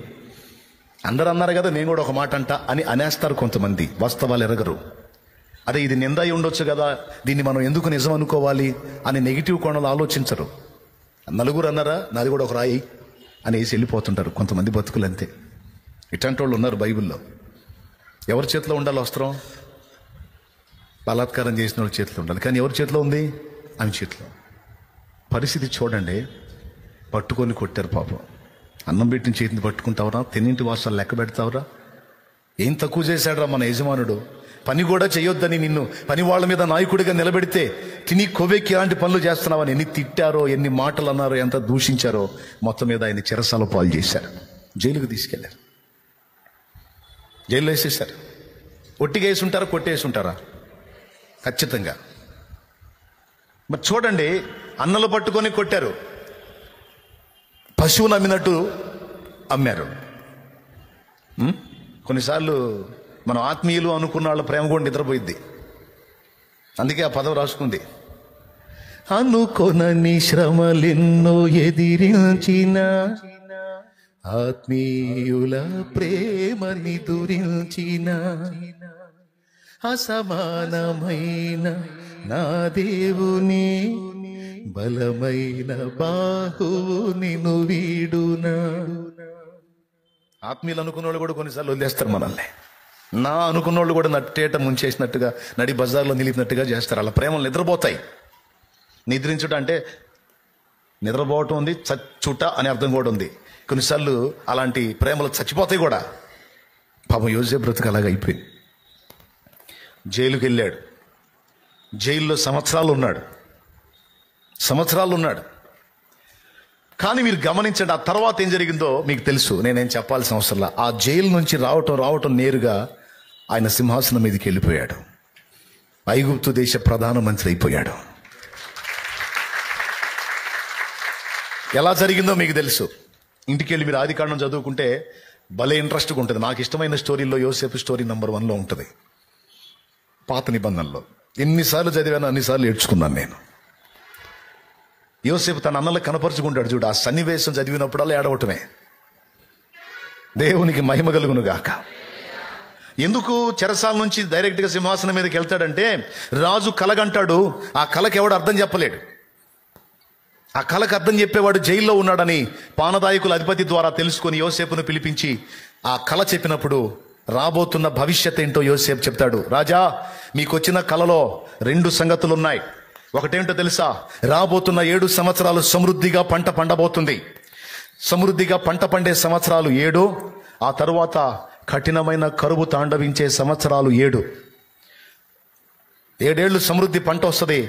ఈ సమృద్ధి పంటని కానీ మీరు జాగ్రత్త చేశారంటే ఆ తర్వాత రాబోయే 7 ఏళ్ల కఠిన కరువులో ప్రజల్ని బ్రతికించిన వాళ్ళు అవుతారు మహారాజా అని చెప్పినప్పుడు రాజుకు సంతోషం కలిగి, ఎస్ కరెక్ట్, అర్థం అదే అని ఎరిగి, ఆ పని ఇంకా ఎవరో కాదు నువ్వే చేయాలి అని ఒక్కసారిగా ఆ ధాన్యాగారం అంతటి మీద ఏలికం చేస్తాడు. ఆ తర్వాత యోసేపు నమ్మకత్వానికి మెచ్చి చివరికి ఏమంటాడో తెలుసా ఫరో? యోసేపు, ఐగుప్తు మొత్తానికి నేను ఫరో, నాకు నా ఇంటికి కూడా నువ్వు ఫరో.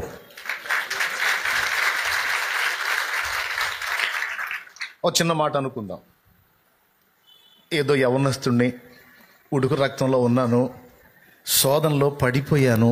కొంతమంది అంటారు కదా, నిలవలేక పడిపోయాను అన్నయ్య, ఉండలేక పడిపోయాను అన్నయ్య అంటుంటారు కదా. అట్లా బెండై ఒకవేళ ఐగుప్తురాలి ఇంట నిలబడితే అప్పుడు పరిస్థితి ఎలా ఉంటుంది ఒకసారి ఊహించండి. తన స్వార్థానికి, తన శరీరేచ్ఛకి, తనకొచ్చిన ఆఫర్కి తల వంచి ఒకవేళ పోతీఫెరో భార్యకి లోబడ్డట్టయితే యోసేపు ఎక్కడుండేవాడు? పోతీఫెరో ఇంట్లోనే ఉండేవాడు. ఏ స్థితిలో ఉండేవాడు? యజమానిని వంచన చేస్తూ, యజమాని పంచలో చేరి, యజమాని భార్యని ఇది చేస్తూ ఆ స్థితిలో ఉండేవాడు యోసేపు. అవునా? తర్వాత ఎప్పుడొకప్పుడు పాపం దాగదగా పోతీఫెరోకు జీకేవాడు, సాగుగొట్టేవాడు, లేకపోతే ఏం చేసేవాడో తెలియదు. కానీ అక్కడ బెండ్ అవ్వకుండా, మెత్తబడకుండా, రాజీ పడకుండా, పాపాన్ని అసహించుకొని తన పవిత్రతను కాపాడుకున్నందున ఆ ఒక్కడే లక్షలాది మందికి అన్నదాత అయ్యాడు. యోసేపు చెప్పినట్టు 7 ఏళ్ళు సమృద్ధి పంట పండింది. ఆ పండిన పంట అంతటిని భూగృహాలు నిర్మించి, నేల మాళిగలు నిర్మించి, అందులో కూలింగ్ వచ్చేటువంటి రాళ్ల చేత, చల్లదనం వచ్చే రాళ్ల చేత నిర్మాణాలు చేయించి, ఈ ధాన్యం అంతా దానిలో స్టాక్ చేసి 7 సంవత్సరాలు వచ్చిన పంటంతా దాచిపెట్టాడు. ఇక యోసేపు చెప్పినట్టు తదుపరి 7 ఏళ్ళు కఠినమైన కరువు స్టార్ట్ అయితే ఆ 7 ఏళ్ళు వచ్చిన వాళ్ళందరికీ ధాన్యం ఇచ్చాడు. ఫరోకి డబ్బు వచ్చింది, ప్రజలకు ధాన్యము అందింది. ఆ కఠినమైన 7 ఏళ్ల కరువులో ఒక్కడు కూడా చావకుండా మొత్తం బతికారు. ఒక ఐగుప్తు దేశమే కాదు, చుట్టుపక్కల ఉన్న ప్రాంతాల వాళ్ళు కూడా వచ్చి కొనుక్కొని పోయారు. అంటే ఎంతమంది బతికారో చూడండి. ఒకడు తన జీవితాన్ని దేవునికి అంకితం చేసుకుని దేవుని వైపు చూస్తూ, నాకు జరుగుతున్నటువంటి ఈ అన్యాయాలకి నేను మాత్రం ఎందుకు నీతిగా ఉండాలి, నేను మాత్రం ఎందుకు పవిత్రంగా ఉండాలి, నేను మాత్రం ఎందుకు నిజాయితీగా ఉండాలి, నాకింత అన్యాయం జరిగింది, నా సొంత వాళ్ళే నన్ను నమ్మారు, నా అన్నవాళ్ళు నాకు లేరు అని మనసుని కఠినపరుచుకుని దుర్మార్గుడిగా మారిపోతే ఆ పరిస్థితులు ఎట్టుండే ఒక్కసారి ఊహించండి. ఈరోజు కొంతమంది అనుకుంటుంటారు కదా, నాకు అన్యాయం జరిగింది అన్నయ్య, అందుకే నేను ఇట్లా తయారయ్యాను, ఒకప్పుడు నేను ఇలా లేనో, నాకు అన్యాయం జరిగింది, నాకు ఇలా చేశారు, నాకు అలా చేశారు, అందుకే నేను ఇలా తయారయ్యానని కొంతమంది మాట్లాడుతూ ఉంటారు. మరి నీలాగే యోసేపు అనుకుంటే తనకి వరుసగా అన్యాయాలు జరుగుతున్నాయి, దుర్మార్గాలు జరుగుతున్నాయి, కానీ దేవునికి వెళ్ళి చూస్తున్నాడు. ఏంది ప్రభువా, నేను చేసిన పాపం ఏంది తండ్రి, నేను చేసిన దుర్మార్గం ఏంది తండ్రి, చిన్నప్పటి నుంచి నీ మాటల్లోనే పెరిగాను కదా, ఎక్కడ నేను తప్పు చేశాను, పొలంలో వాళ్ళన్న బుద్ధిహీనమైన పనులు చేశారు కానీ నేను చేయలేదు కదా తండ్రి, నేను నీ కొరకు ఇంత నీతిగా ఉంటే నాకు ఈ బాధలేని తండ్రి, నాకు ఈ సమస్యలేని తండ్రి, నాకు ఈ కష్టాలేని తండ్రి, వాళ్ళందరూ బాగున్నారు, నాకేంది తండ్రి ఈ పరిస్థితి. దేవుని సమాధానం ఏంటో తెలుసా, యోసేపు రేపు వాళ్ళందరినీ బతికించేది నువ్వేరా నాయన, వాళ్ళందరినీ బతికించాల్సింది నువ్వే, వాళ్ళందరినీ ఆదుకోవాల్సింది నువ్వే, వాళ్ళందరికీ అన్నం పెట్టాల్సింది నువ్వే. వాళ్ళకే కాదు నాయన, లక్షలాది మందికి అన్నం పెట్టాలి నువ్వు. అందుకే ఈ చేదైన అనుభవాల్లో కూడా నిన్ను తీసుకెళ్తున్నాను.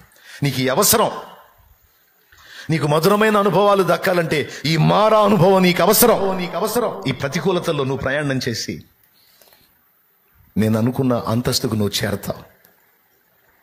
యోసేపు రివర్స్ అవ్వలా. నిజాయితీగా ఉన్నందుకు నాకేం ఒరిగింది, నీతిగా ఉన్నందుకు నాకేం ఒరిగింది, నేను కూడా తలంచుతాను. ఒక్కొక్క భార్య అనుకుంటుంది, నా భర్త అంత నీతి మాలి తిరుగుతున్నాడు, అడ్డదిడ్డమైన తిరుగుళ్ళు తిరుగుతున్నాడు, పట్టించుకోవట్లా, నేనెందుకు నిజాయితీగా ఉండాలి, నేను కూడా ఎవడికో ఒకటికి తలంచుతాను అని బెండయ్యే వాళ్ళు ఉన్నారు. కొంతమంది యవనస్తులు అలా బెండైపోయే వాళ్ళు ఉన్నారు. కొంతమంది పురుషులు, నేను నీతి నిజాయితీ దేవుడు భక్తి మంచి చెడ్డ అనుకుంటా కూర్చుంటే నా బతుకు ఇక్కడే తగలబడింది, నేను మాత్రం ఎందుకు నిజాయితీగా ఉండాలి, నేను తలెందుకు ఉంచాలి, నేను కూడా దేనికో దానికి లోబడతానని ఏదో ఒక చెడిపోయిన కార్యానికి బెండైపోతారు, దేనికో దానికి వ్యసనాలకు బానిసలైపోతారు. ఎందుకు ఇలా తాగుతున్నంటే, కొంతమంది నా దగ్గరికి వచ్చి చెప్పిన స్టోరీ ఏంటో తెలుసా, అన్నా నా స్టోరీ నీకు చెప్తే ఏడుస్తావన్నా, నువ్వు ఏడుస్తావన్నా. వాడు చెప్పే ఫీలింగ్ ఎలా ఉంటుందంటే, నువ్వు కూడా తాగుతావు అవసరమైతే అన్నట్టు ఉంటుంది. నా స్టోరీ నీకు చెప్పానంటే నువ్వు కూడా తాగుతావు, అంత బాధాకరమైన స్టోరీ అని. అడుగడుగున నాకు అన్యాయమే జరిగిందా అని మాట్లాడు. అడుగడుగున అన్యాయం జరిగితే అదొక్కటే ఆధారం. మరి అన్యాయం జరిగినందుకు ఇప్పుడు నువ్వేం చేస్తున్నావు, బాగుపడ్డావా? చెడిపోయిన పనులు చేసి ఇంకా కాస్త నాశనం అయ్యావు కదా. కానీ యోసేపుకు అన్యాయాలు జరిగినా యోసేపు అలా రియాక్ట్ అవ్వలా. సొంత వాళ్ళు ద్వేషించిన, నడి వీధిలో నుండి బజార్లో పశువులాగా అమ్మిన, అన్నం పెట్టిన అమ్మ లాంటి తల్లి దుర్మార్గుడు వీడని అబాండం వేసి నింద మోపిన, నింద గుండెలు బద్దలైపోయే నిందని మోపిన, నాకెందుకు ఇట్లా జరుగుతుంది, నేనెందుకు ఇంకా నీతిగా ఉండాలి, నేనెందుకు భక్తిగా ఉండాలి, నేనెందుకు దేవుళ్ళో ఉండాలి అని విశ్వాసాన్ని విడవలా, నీతి తప్పలా. కొంతమంది తప్పుడు పని చేసేటప్పుడు ఇలాంటి ఆలోచనలే చేసుకుంటారు. నీతిగా ఉంటే నాకేం ఒరిగింది, నిజాయితీగా ఉంటే నాకేం ఒరిగిందని. అందుకని పాపం చేస్తావా, తలొంచుతావా, నీతి మాలిపోతావా, దానివల్ల దేవుడు ఇవ్వబోయే ఎంత కృప పోగొట్టుకుంటావు. యోసేపు అలా బెండవల దేవుని వైపు చూశాడు, సాగిపోయాడు.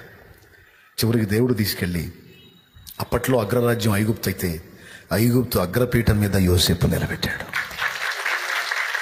హల్లెలూయా.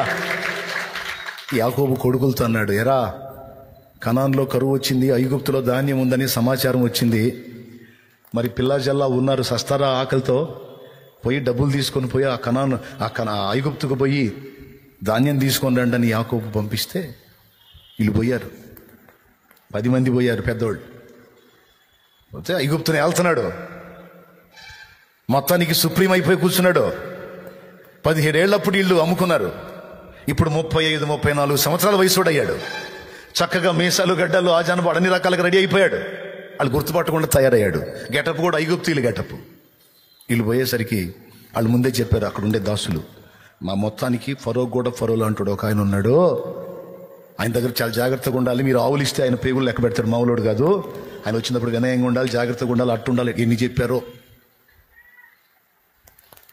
ఈలోపు వస్తున్నాడని సమాచారం వచ్చింది. వీళ్ళందరూ రెడీగా ఉన్నారు. ఐగుప్తుని ఏలుచున్నవాడు వచ్చుచున్నాడట అని చక చక చక చక వచ్చాడు. ఆ పీఠ మీద నిలబడ్డాడు. వీళ్ళందరూ ఒక్కసారిగా ఆయన చూసి మొత్తం సాష్టాంగపడ్డారు.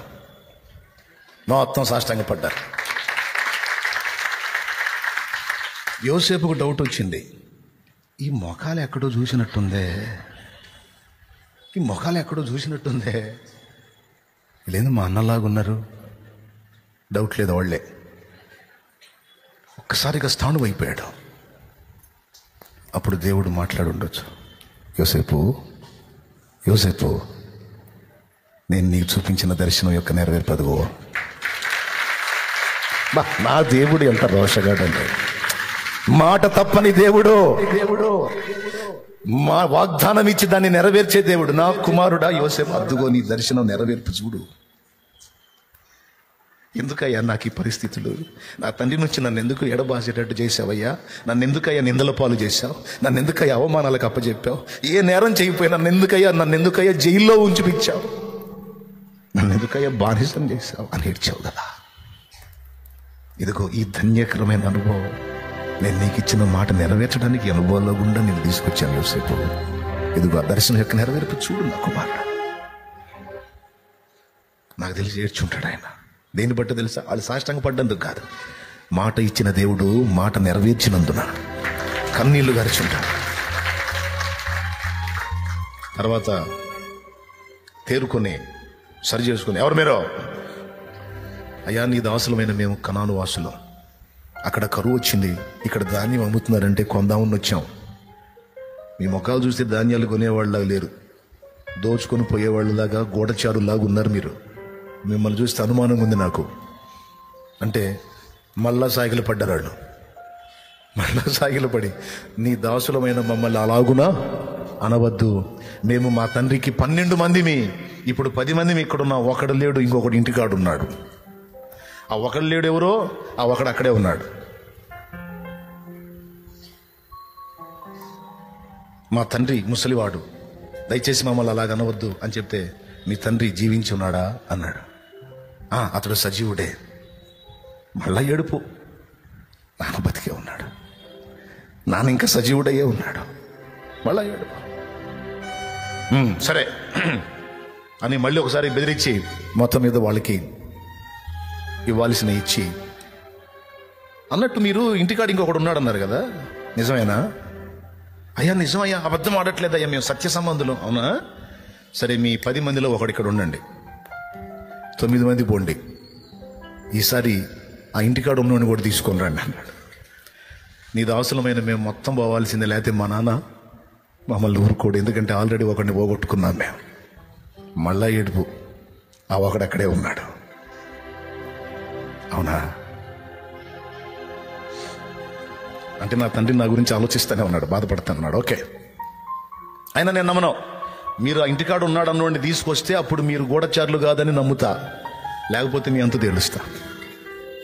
పోయింది 10 మంది, ఇంటికి వచ్చింది 9 మంది. యాకోబు అడిగాడు, ఇంకొకటి ఏడురా అని. అక్కడ ఏలుచున్నవాడు అతను ఆపేశాడు. మాకు కడసారి వాడు ఉన్నాడు అని చెప్పినందుకు వాడిని తీసుకొని రండి, ఈయన వదిలిపెడతాను అన్నాడు. మీరు ఎప్పుడు మంచి చేశారా?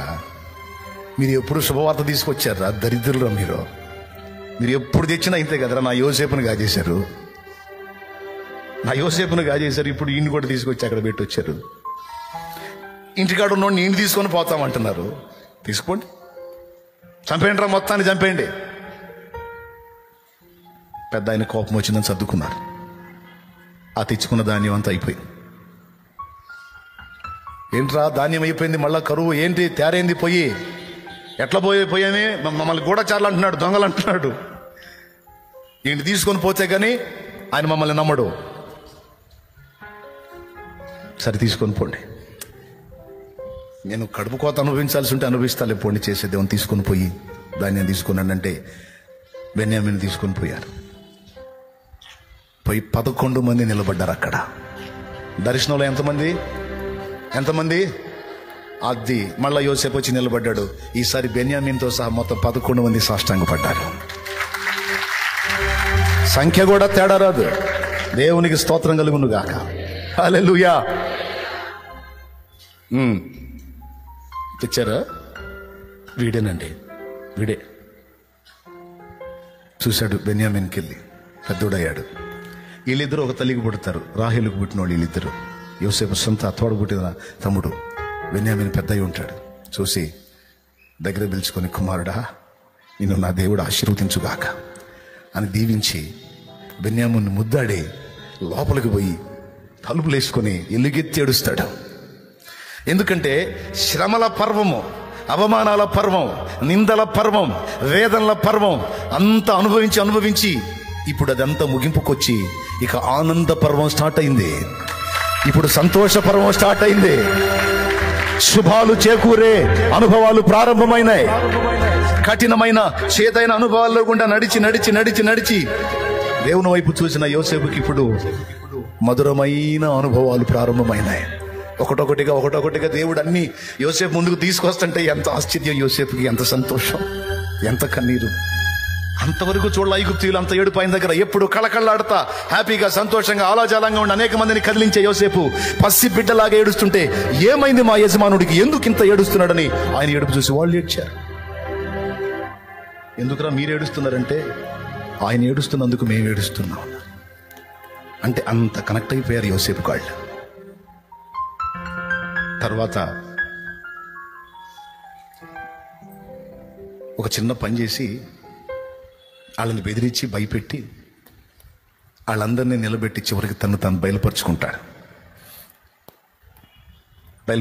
అన్నా నన్ను గుర్తుపట్టలేదా, నేనన్నా యోసేపుని అంటే వాళ్ళు భయపడి వెనక పరిగెత్తుతారు. వాళ్ళు ఏమనుకుంటున్నారు, ఐగుప్తుని ఏలుచున్నవాడు అనుకుంటున్నారు. కానీ అంతమందిని బ్రతికించడానికి దేవుడు ఆయన్ని ఆశీర్వదించి అనేక రకాల అనుభవాల్లో గుండా తీసుకెళ్ళి అక్కడ నిలబెట్టాడన్న సంగతి ఈ మ్యాటర్ అంతా వాళ్ళకి తెలియదు. ఆడు బానిస ఇప్పుడు చచ్చిపోయి ఉంటాడు అనుకున్నారు. కానీ ఇప్పుడు యోసేపు ఏమంటున్నాడు, నన్ను గుర్తుపట్టలేదా, రూబేనన్నా, నేనన్నా, వాళ్ళ పేర్లు పెట్టి పిలుస్తున్నాడు. షిమియోన్ అన్నా, దాన్ అన్నా, నఫ్సాలి అన్నా, ఇస్సాకార్ అన్నా. ఏనన్నా నన్ను గుర్తుపట్టలేదా యోసేపు నాన్న? గడగడ వణకటం మొదలు పెట్టారు. ఎందుకు తెలుసా? 2 కారణాలు. ఒకటి, వాళ్ళు యోసేపుకు ద్రోహం చేశారు. 2, యోసేపు ఇప్పుడు తలుచుకుంటే వాళ్ళ తలకాయలు మొత్తం లేపగలుగుతాడు.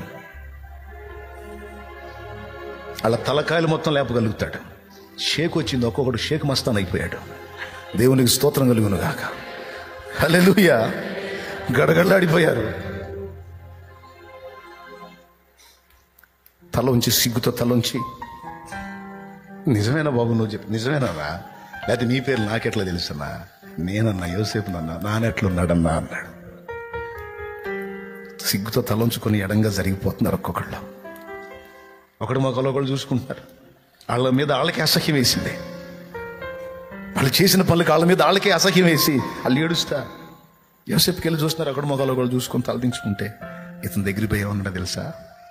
అమ్మా ఏమనుకుంటున్నారు, మీరేదో నాకు ద్రోహం చేశారనుకుంటున్నారా? కాదన్నా, అసలు స్టోరీ వేరుగా ఉంది. 7 ఏళ్ళు కఠిన కరువు రాబోతుంది కదా. ఈ కఠిన కరువులో మనందరం ఆహారం లేక చచ్చిపోయేవాళ్ళం. అందుకని అన్నా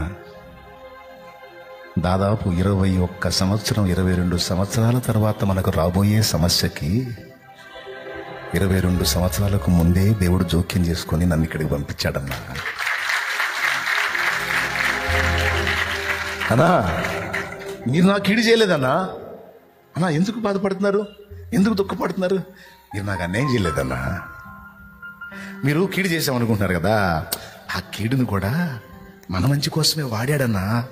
మీరు అలా చేయకపోతే, నేను అక్కడే ఉంటే మొత్తం చచ్చిపోయేవాళ్ళం. ఇప్పుడు మీరు అలా చేయబట్టి నేను ఐగుప్తుకు వచ్చి అక్కడి నుంచి ఇంకొక ఇంటికి వచ్చి అక్కడి నుంచి ఇట్లా వెళ్ళి ఇట్లా చేరి ఇక్కడ ఈ స్థాయికి వచ్చానన్నా అని వాళ్ళు చేసిన కీడు కూడా తనకు మేలే అని చెప్పి వాళ్ళని హత్తుకున్నాడు.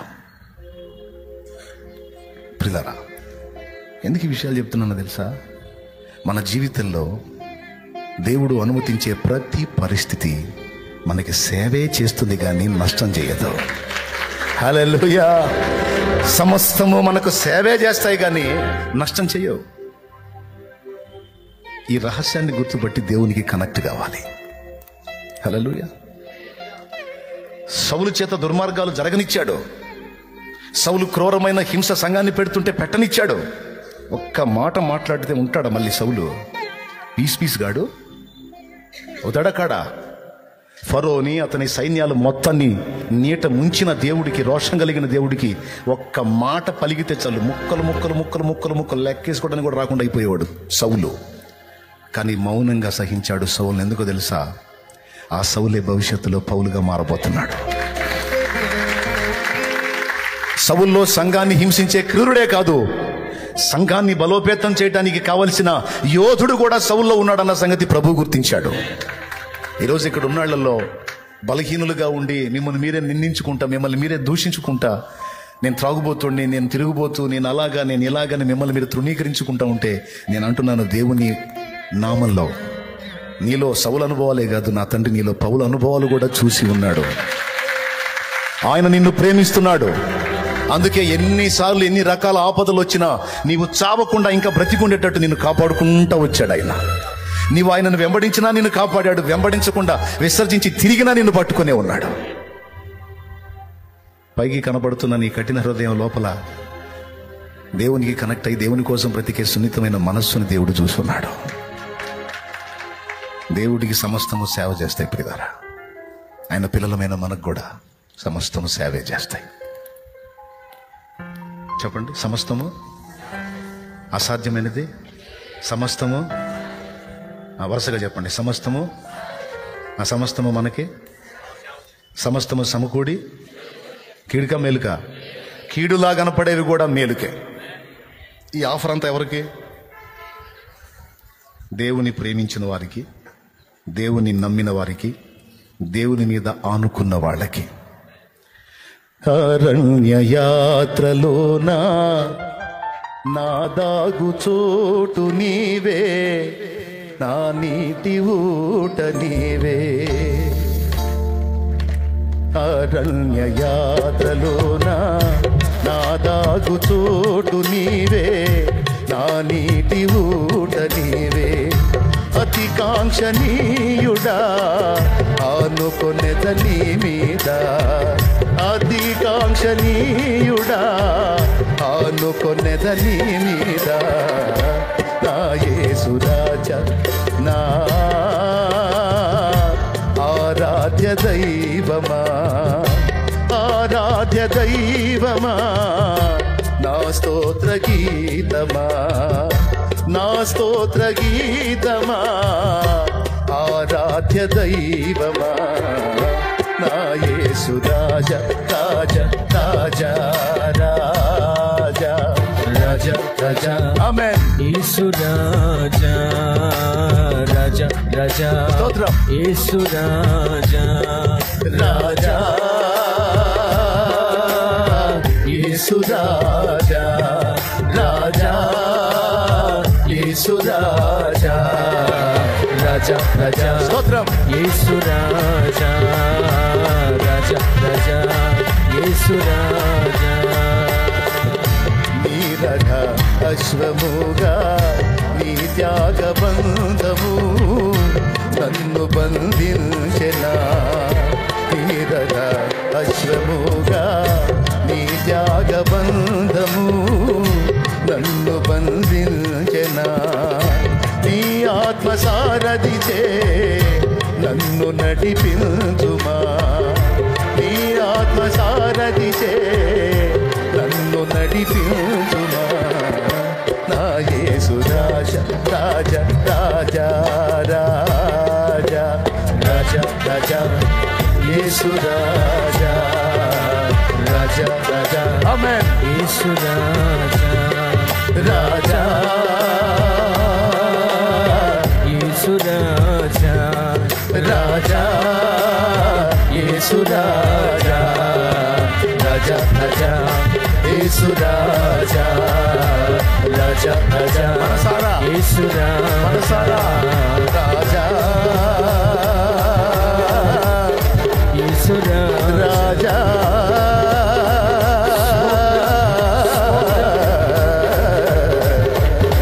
యేసు రాజా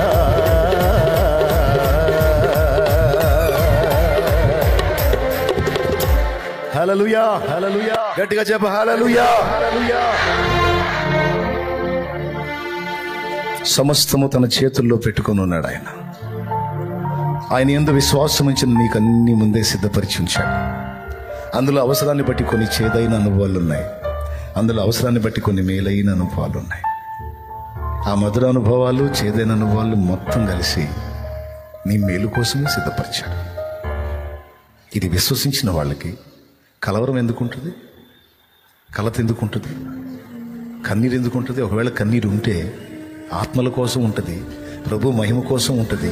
ఎదుటి వాళ్ళ జీవితాల్లో ఉన్న కష్టాలను బట్టి దుఃఖం కలగొచ్చేమో, కానీ నువ్వు పొందినటువంటి ఈ జీవము గల దేవుని సాహచర్యం పొందకుండా నశించిపోతున్న ఆ ప్రజలను చూసి కన్నీళ్ళు వస్తాయి. అయ్యో, నా దేవుని వీరు తెలుసుకుంటే ఎంత బాగుండో, నా దేవుని ప్రణాళికలోనికి వెళ్ళొస్తే ఎంత బాగుండో, నా దేవుని రెక్కల నీడలోనికి వెళ్ళొచ్చి వేళ్ళు కూడా నా ప్రభు మీద అనుకుంటే ఎంత బాగుండో, అయ్యో అని వారిని గురించి దుఃఖం కలిగింది. కానీ నువ్వు ఎదుర్కొన్న ప్రతికూల పరిస్థితులను గురించి కలవరం, కలత, కన్నీళ్ళు నీ దరిచారు. ఈరోజు ఈ మాట ద్వారా మిమ్మల్ని సంధించాలని పరిశుద్ధాత్మ ద్వారా ప్రేరేపించబడ్డాను. చాలా స్పష్టంగా ఈ విషయాలు మీకు అందించానని అనుకుంటున్నాను.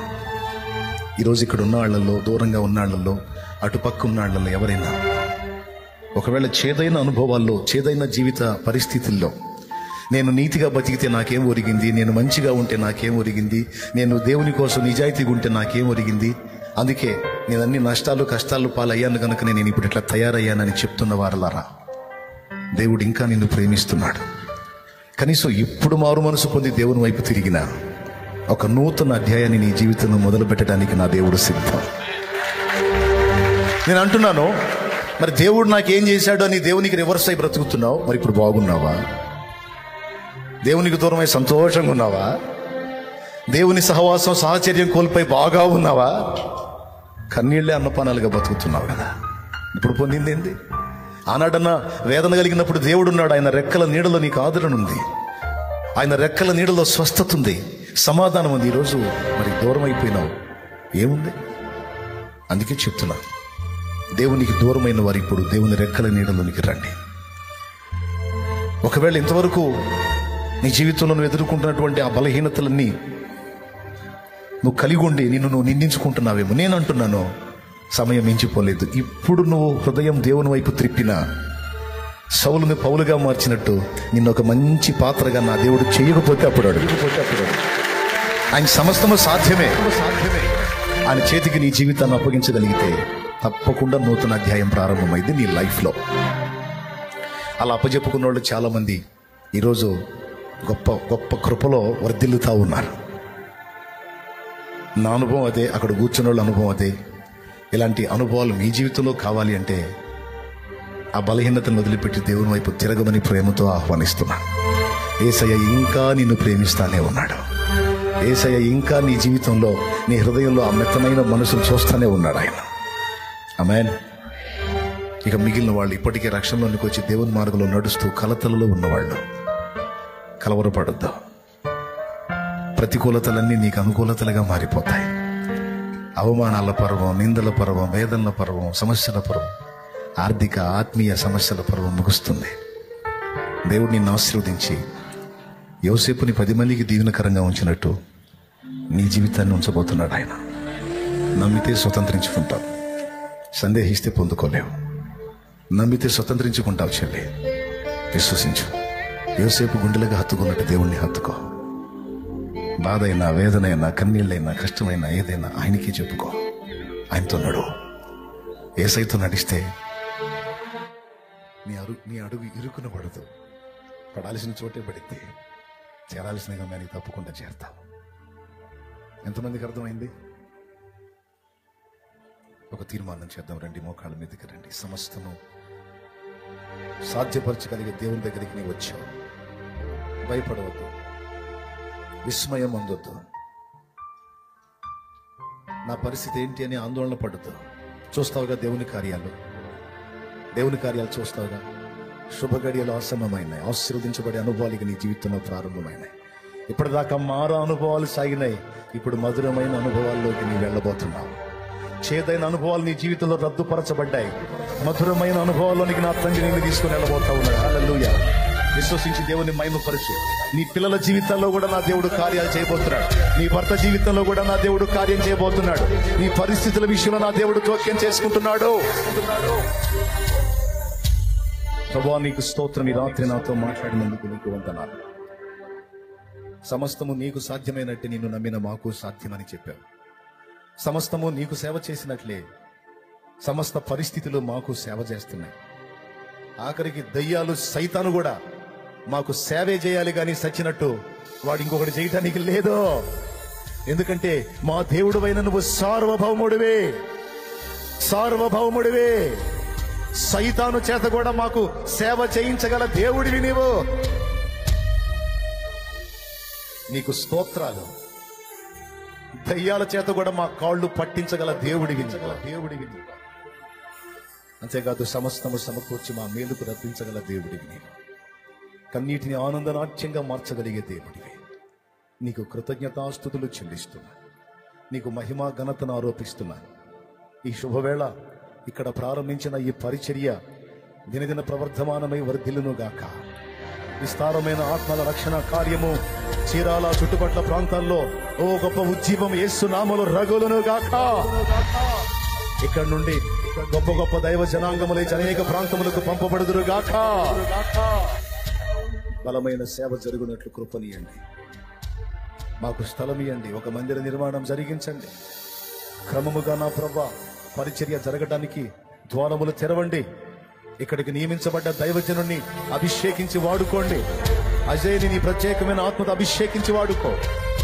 నీ బిడ్డ కావలసిన వివేచన జ్ఞానము నీ కృపతో దయచేయి. తలనెత్తే దేవా నీకు వందనాలు చెల్లిస్తున్నాను.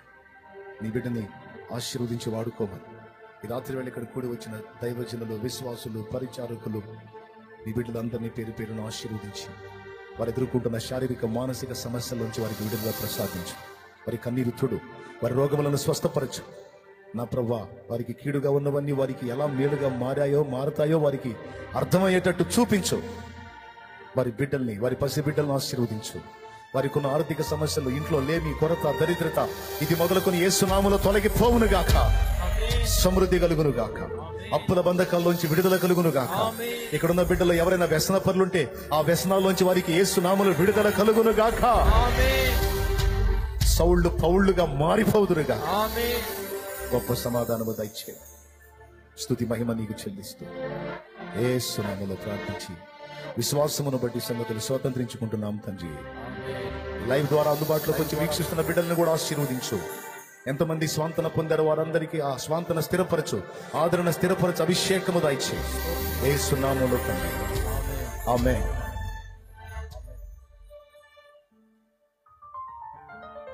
దేవుని మహిమపరుద్దామా? ఏం చేసి మహిమపరుద్దాం? చప్పట్లు కొట్టి దేవుని మహిమపరుద్దాం. హల్లెలూయా.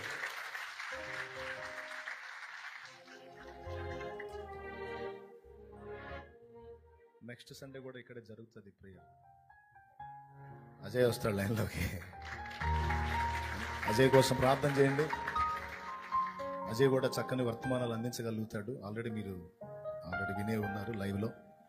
దేవుని కృపను బట్టి వాస్తవంగా విజయవాడ వెళ్ళాలి. అక్కడ పెద్ద ఏర్పాటు ఉంది. అక్కడ ఏర్పాటు వేరుగా ఉంది. ఇది అయిన తర్వాత అక్కడికి కూడా 2 ప్రాంతాల్లో అజయ్ చూడాల్సిందే. దేవునికి స్తోత్రం కలుగునుగా. అందులో రాజీ లేదు.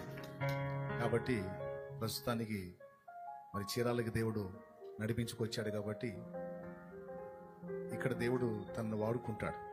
మీరందరూ ఈ విషయాన్ని దృష్టిలో పెట్టుకొని ఏ సహవాసానికి వెళ్ళనోళ్ళు ఈ సహవాసంలో కలవచ్చు నెక్స్ట్ సండే. ఒకవేళ మీరు ఏదైనా సహవాసానికి వెళ్ళే పని అయితే ప్రజెంట్ రాత్రి వేళ జరుగుతుంది కాబట్టి మీకు ఇంట్రెస్ట్ ఉంటే కలవచ్చు. పగటి వేళ మీ సంఘాలను ఎగ్గొట్టద్దు. దైవజనులు మీకోసం కష్టపడ్డారు, మీకు సువార్త బోధించారు, మీకు బాప్తిస్మాలు ఇచ్చారు, మిమ్మల్ని రక్షణలోకి నడిపించారు. వాళ్ళకి హ్యాండ్ ఇవ్వద్దు. దాన్ని దేవుడు మెచ్చడం.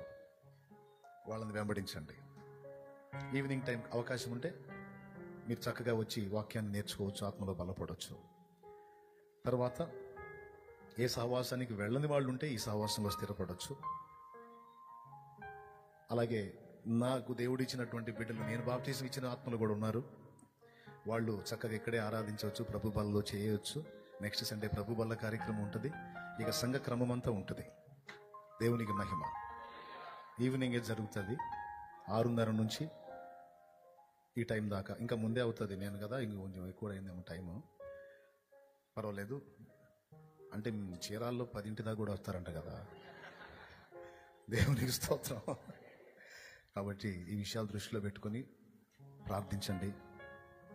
ఇప్పుడు చిలకలూరుపేటలో చేసే సేవతో తృప్తి చెందొచ్చండి. చిలకలూరుపేటలో దేవుడు వేలాది మందిని ఇచ్చాడు, చేసి తృప్తి చెందొచ్చు. కానీ అంతటితో తృప్తి పడితే కాదు. ఇంకా ఇప్పుడు నా సహోదర సేవకులు సేవ చేస్తున్నారు, చాలామందిని రక్షించారు. నేను కూడా వద్దాం, నా వంతు కష్టపడదాం. వాళ్ళకి చిక్కని ఆత్మలు నాకు చిక్కుతారేమో, వాళ్ళ ద్వారా పట్టబడిన ఆత్మలు నా ద్వారా పట్టబడతారేమో అని ఆశతో ఒక అడిగి వేశా. అంతేగాని ఇతరుల సేవలు పాడు చేద్దామని మాత్రం కాదు, ఇతరులను డిస్టర్బ్ చేద్దామని మాత్రం కాదు. Praise the lord. హల్లెలూయా. నా సహోదరులతో పాటు నేను కూడా కలిసి పనిచేద్దాం. క్లియర్గా చెప్పా. ఓకే, మిమ్మల్ని అడిగే అవకాశం కూడా ఏం చెప్పాడు, రాత్రి వచ్చాడంటగా అని ఏం చెప్పాడో చెప్పండి. వాళ్ళు కూడా ఆనందపడతారు, వాళ్ళు కూడా ప్రార్థిస్తారు. ప్రేయర్ చేయండి, ప్లేస్ కోసం ప్రేయర్ చేయండి. ప్లేస్ దొరికి మందిరం కట్టిన దాకా ఇదే మన మందిరం. అంబేద్కర్ గారు ఆదర్శం అండ్ ప్రస్తుతానికి ఆశ్రయం కూడా. దేవునికి మహిమ కలుగును. జాతిని ఉద్ధరించిన వ్యక్తి అండి అంబేద్కర్ గారు. తన జీవితాన్ని ఫణంగా పెట్టాడు, తన బ్రతుకుని దేశానికి ఫణంగా పెట్టేశాడు, తన కుటుంబాన్ని అలాగా బలిదానం చేసుకున్నాడు, జాతిని ఉద్ధరించాడు. నాకు చాలా హ్యాపీగా ఉంది. రెండు ఆనందాలు. మొదటి ఆనందం దేవుడు ఇక్కడ ద్వారాలు తెరిచాడు అనేది. రెండవది మొదటి కూటం అంబేద్కర్ గారి భవన్లో జరిగినందుకు నాకు ఆనందంగా. ఈరోజు దేవుని బిడ్డలు జాబులు చేస్తున్నారు, ఒక పొజిషన్లో ఉన్నారు, సమాజంలో గౌరవనీయమైన హోదాలలో ఉన్నారంటే ఫస్ట్ దేవుని కృప, రెండవది బిఆర్ అంబేద్కర్ గారిని దేవుడు వాడుకున్న విధానం. షాలేం రాజు అన్న ఎందుకు అంబేద్కర్ గారిని అంత అభిమానిస్తాడంటే దానికి ఇంకొక కారణం కూడా ఉంది. ఈరోజు పరిశుద్ధ గ్రంథం చేతబట్టుకుని సువార్త ప్రకటిస్తున్నాము అంటే ఆ హక్కు మనకి కల్పించింది ఎవరో తెలుసా? రాజ్యాంగంలో అంబేద్కర్ గారే. అంబేద్కర్ గారు ఆయన్ని వాడుకున్నాడు. సమస్తము ఆయనకి సేవ చేస్తుంది అన్న దానిలో అంబేద్కర్ గారు కూడా ఉన్నాడు. దేవునికి మహిమ. ఇక వేరే ఏ విశ్వాసాల్లో ప్రచారం చేసేది లేదు, ప్రచారం చేసేది మన విశ్వాసంలోనే ఉంది. అందుకని ఆర్టికల్ 25లో దాన్ని మెన్షన్ చేశాడు. ప్రియమైన దేవుని బిడ్డలారా, యేసు ప్రభు నిజమైన దేవుడు, సత్యవంతుడు, ఆయన లోకానికి చాటండి అని చెప్పకనే చెప్పి తలుపులు తెరిచి అవకాశం ఇచ్చాడు. అందుకే మతోన్మాదులకి అంబేద్కర్ గారు అంటే మంట, మతోన్మాదులకి అంబేద్కర్ గారు అంటే కక్ష. ఈ సెక్షన్ పెంచాడు, ఈ ఎగచాట్లు వచ్చినాయి, లేకపోతే గొడవ ఉండేది కాదని. ఎవడు ఎన్ని రకాలు కూడుకున్నా దేవుడు ఆయన పని జరిగిస్తాడు. ఆమేన్. రైట్, ఇక ముగింపులోకి వెళ్ళిపోదామా? ప్రార్థన చేసి ముగిస్తాను. చిన్నగా తిరుగు ప్రయాణంలో వెళ్ళేటప్పుడు జాగ్రత్త. ఎందుకంటే ఒకవేళ ఈ రూట్లో వెళ్ళేటట్టయితే, సింగిల్ రోడ్లో వెళ్ళేటట్టయితే జాగ్రత్త, నిదానంగా వెళ్ళండి, దడపడకండి, ఆయాసపడకండి. ఒక 5 నిమిషాలు తేడా అంతే. కొంచెం నింపుగా నిరుపు నిదానంతో ప్రశాంతంగా ప్రయాణం చేయండి. 30 కిలోమీటర్ల వేగంతో ప్రయాణం చేస్తే ఒక పాట. ఏం పాట? యెహోవాయే నా కాపరి. 50 కిలోమీటర్ల వేగంతో ప్రయాణం చేస్తే ఏం పాట?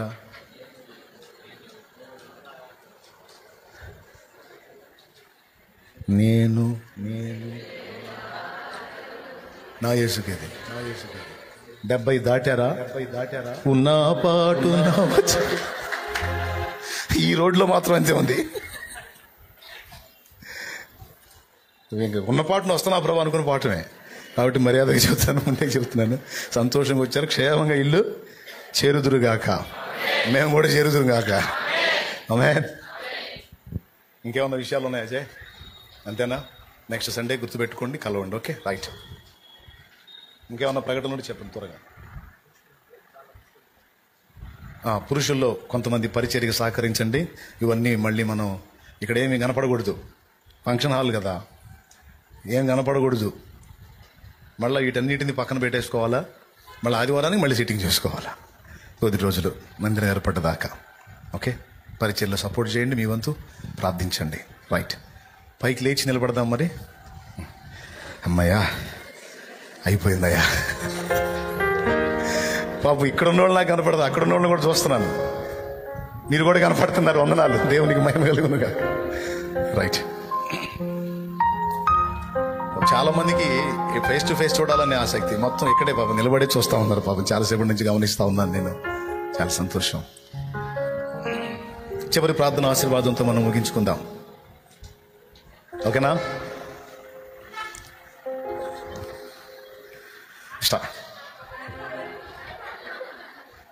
పాడేగా పాటలో పాడాలా? అందరూ చెబితే పాడదామా? మరి చేతులు ఎత్తితే వాళ్ళు కూడా ఓకేనా? సరే, పాడతాయి, అలిసిపోయినా పాడదు, ఏం పర్లా. కాకపోతే కాసి నీళ్ళు తాగుతాయి. ఏమైంది?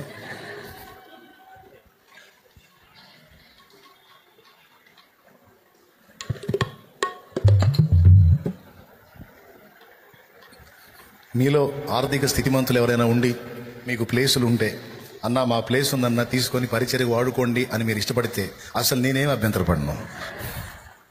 నిజంగా అవకాశం ఉన్నోళ్ళు దాచుకోవద్దు, దేవుని కొరకు అడుగు ముందుకేయండి. వెతకటం మాత్రం జరుగుతుంది. ఒకవేళ మీకు దేవుడు ఇచ్చుంటే తప్పకుండా తోడ్పాటు అందించవచ్చు. ఇది ఒక చరిత్ర. చీరాల్లో తండ్రి సన్నిధి పరిచర్య కొరకు సపోర్ట్ చేసింది ఒక చరిత్ర. ఆమేన్. నిజంగా ఇక్కడ పరిచర్య జరిగితే 4 ఆత్మలు రక్షించబడతాయి అన్న నిశ్చయిత మీకుంటే ప్రార్థించండి. అండ్ పరిచర్య కూడా మీ వంతు సపోర్ట్ చేయండి. ఇప్పుడు చెప్పండి, ఏ పాట పాడదాం? తల ఒక పాట చెప్పకుండా ఒక పాట చెప్పండి ఏదన్నమాట.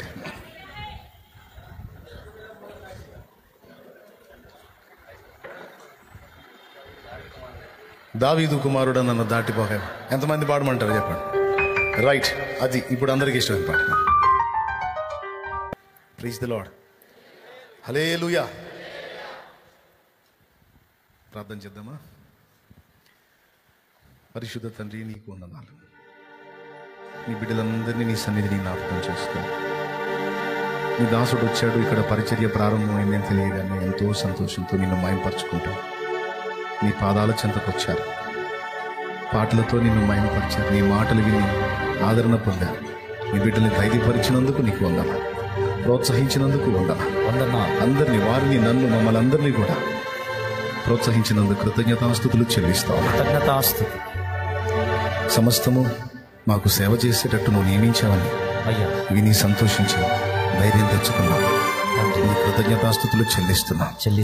మా బిడ్డలందరినీ ధైర్యపరిచి, ఆదరించి, స్వస్థపరిచి, క్షేమ అభివృద్ధిలోనికి నడిపించమని వారి పక్షంగా ప్రార్థన చేస్తున్నాం. అవునయ్యా, ఇక్కడ జరుగుతున్న పరిచర్య నానాటికి బలపరిచి అనేక ఆత్మలకు రక్షణ నిలయంగా ఈ పరిచర్యను మార్చమని వేడుకుంటున్నాం. ఈ పరిచర్య కాదు, ఈ పట్టణంలో చుట్టుపక్కల ప్రాంతాల్లో దైవజనుల అనేకులు కష్టపడి చేస్తున్న సేవ కూడా ఆశీర్వదించబడాలి. ఆమేన్. అన్ని సంఘాలలో ఉజ్జీవం, చైతన్యం రావాలి. సంఘాల మీద పరిశుద్ధాత్మ అభిషేకం కుమ్మరించబడాలి. ఆత్మ నింపుదల కుమ్మరించబడాలి. విస్తారమైన ఆత్మల రక్షణ కార్యం జరగాలి. కృపతో జ్ఞాపకం చేసుకో నా ప్రభువా.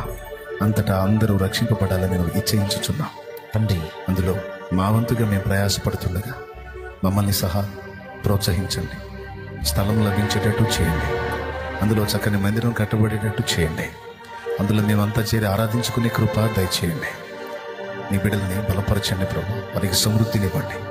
వారు కలిగి ఉన్న దానిలో నుండి నా ప్రభు వారు చేసి ఉండవచ్చేంత వరకు ఇక ముందు కూడా చేయడానికి కావలసిన సమృద్ధి యేసు నామములో వారికి దయచేయుదువుగాక. ఆమేన్. వారి మీద ఉన్న అప్పుల భారం కొట్టివేసి వారికి సమృద్ధి లభించేటట్టు సహాయం. రోగులైన వారిని స్వస్థపరచు. వ్యాధి ఎంతటిదైనా దాన్ని తొలగించే దేవుడు నీవు పొందిన దెబ్బల చేత మాకు స్వస్థత కలుగుచున్నది. నీ గాయాల్లోని స్వస్థత మా బిడ్డలు మేమందరం పొందడానికి సహాయం ఇక్కడ వచ్చిన పసిబిడ్డ మొదలు వృద్ధుల వరకు కృపాక్షేమాన్ని కలిగించి కుటుంబంలో మార్పు లేని వ్యక్తులను దర్శించి వారిని మార్చండి. అందరూ రక్షింపబడటానికి సహాయం చేయండి. ఇంతవరకు కుటుంబాల్లో ఉన్న గలిబిలంతా తొలగిపోయి సమాధానం రావాలి. కోర్టు కేసుల్లో సమస్యలు ఉన్న బిడ్డలకు కూడా పరిష్కారం లభించాలి. కృపతో జ్ఞాపకం చేసుకుని దీవించమని మీ దయగలిగిన చేతికి ఈ బిడ్డల్ని పరిచర్యను అప్పగిస్తాం. ఆయా ప్రాంతాల్లో ఆయా సంఘాల నుంచి కూడా కొంతమంది బిడ్డలు వచ్చి ఉండొచ్చు. వారు నడుస్తున్న దైవజనుల కింద నమ్మకంగా ఎదగడానికి సహాయం చేయండి. వారు నడిపిస్తున్న దైవజనులు కూడా మీ కృప అనుగ్రహించండి. ఈ కూటమిలో దైవజనులు కూడా వచ్చి ఉండొచ్చు. వారిని కూడా ఆశీర్వదించండి.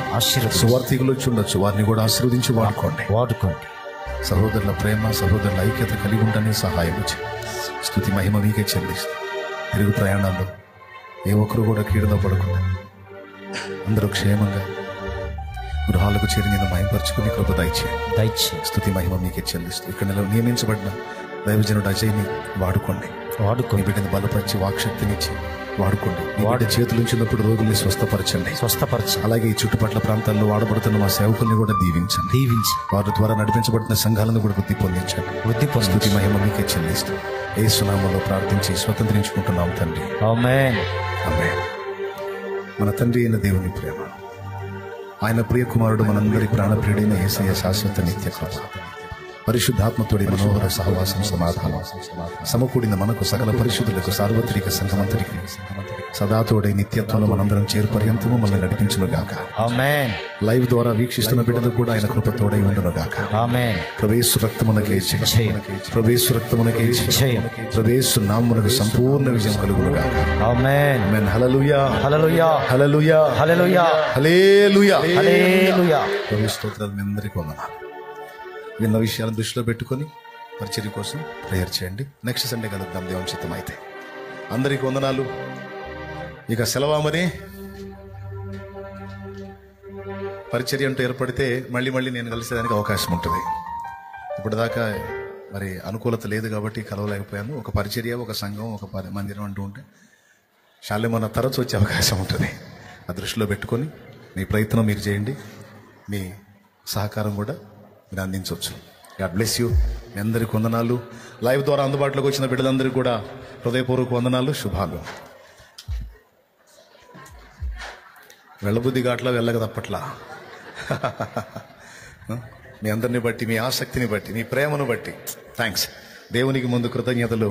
మీ అందరికీ కూడా, మీ అందరి హృదయాల్లో తండ్రి సన్నిధి పరిచర్య పట్ల, శాలేమన్న పట్ల ఇంత ప్రేమ ఉన్నందుకు దేవునికి మహిమ చెల్లించుకుంటున్నా.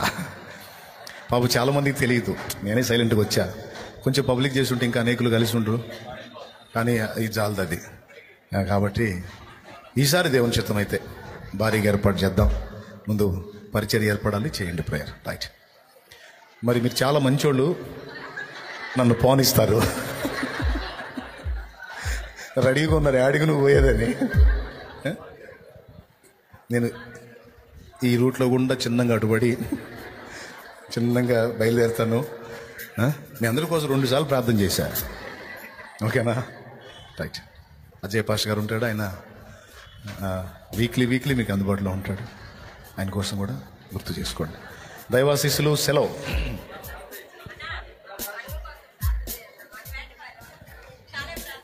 దేవునికి మొత్తం చీరాల్లో ఉన్న సేవకుల కోసం, సంఘాల కోసం, చుట్టుపక్కల సంఘాల కోసం కూడా చేశా. ఉద్యోగం వచ్చిందిలే, ఇక భయపడద్దు. దేవునికి మహిమ. అవునా? వచ్చిద్దా రాదా?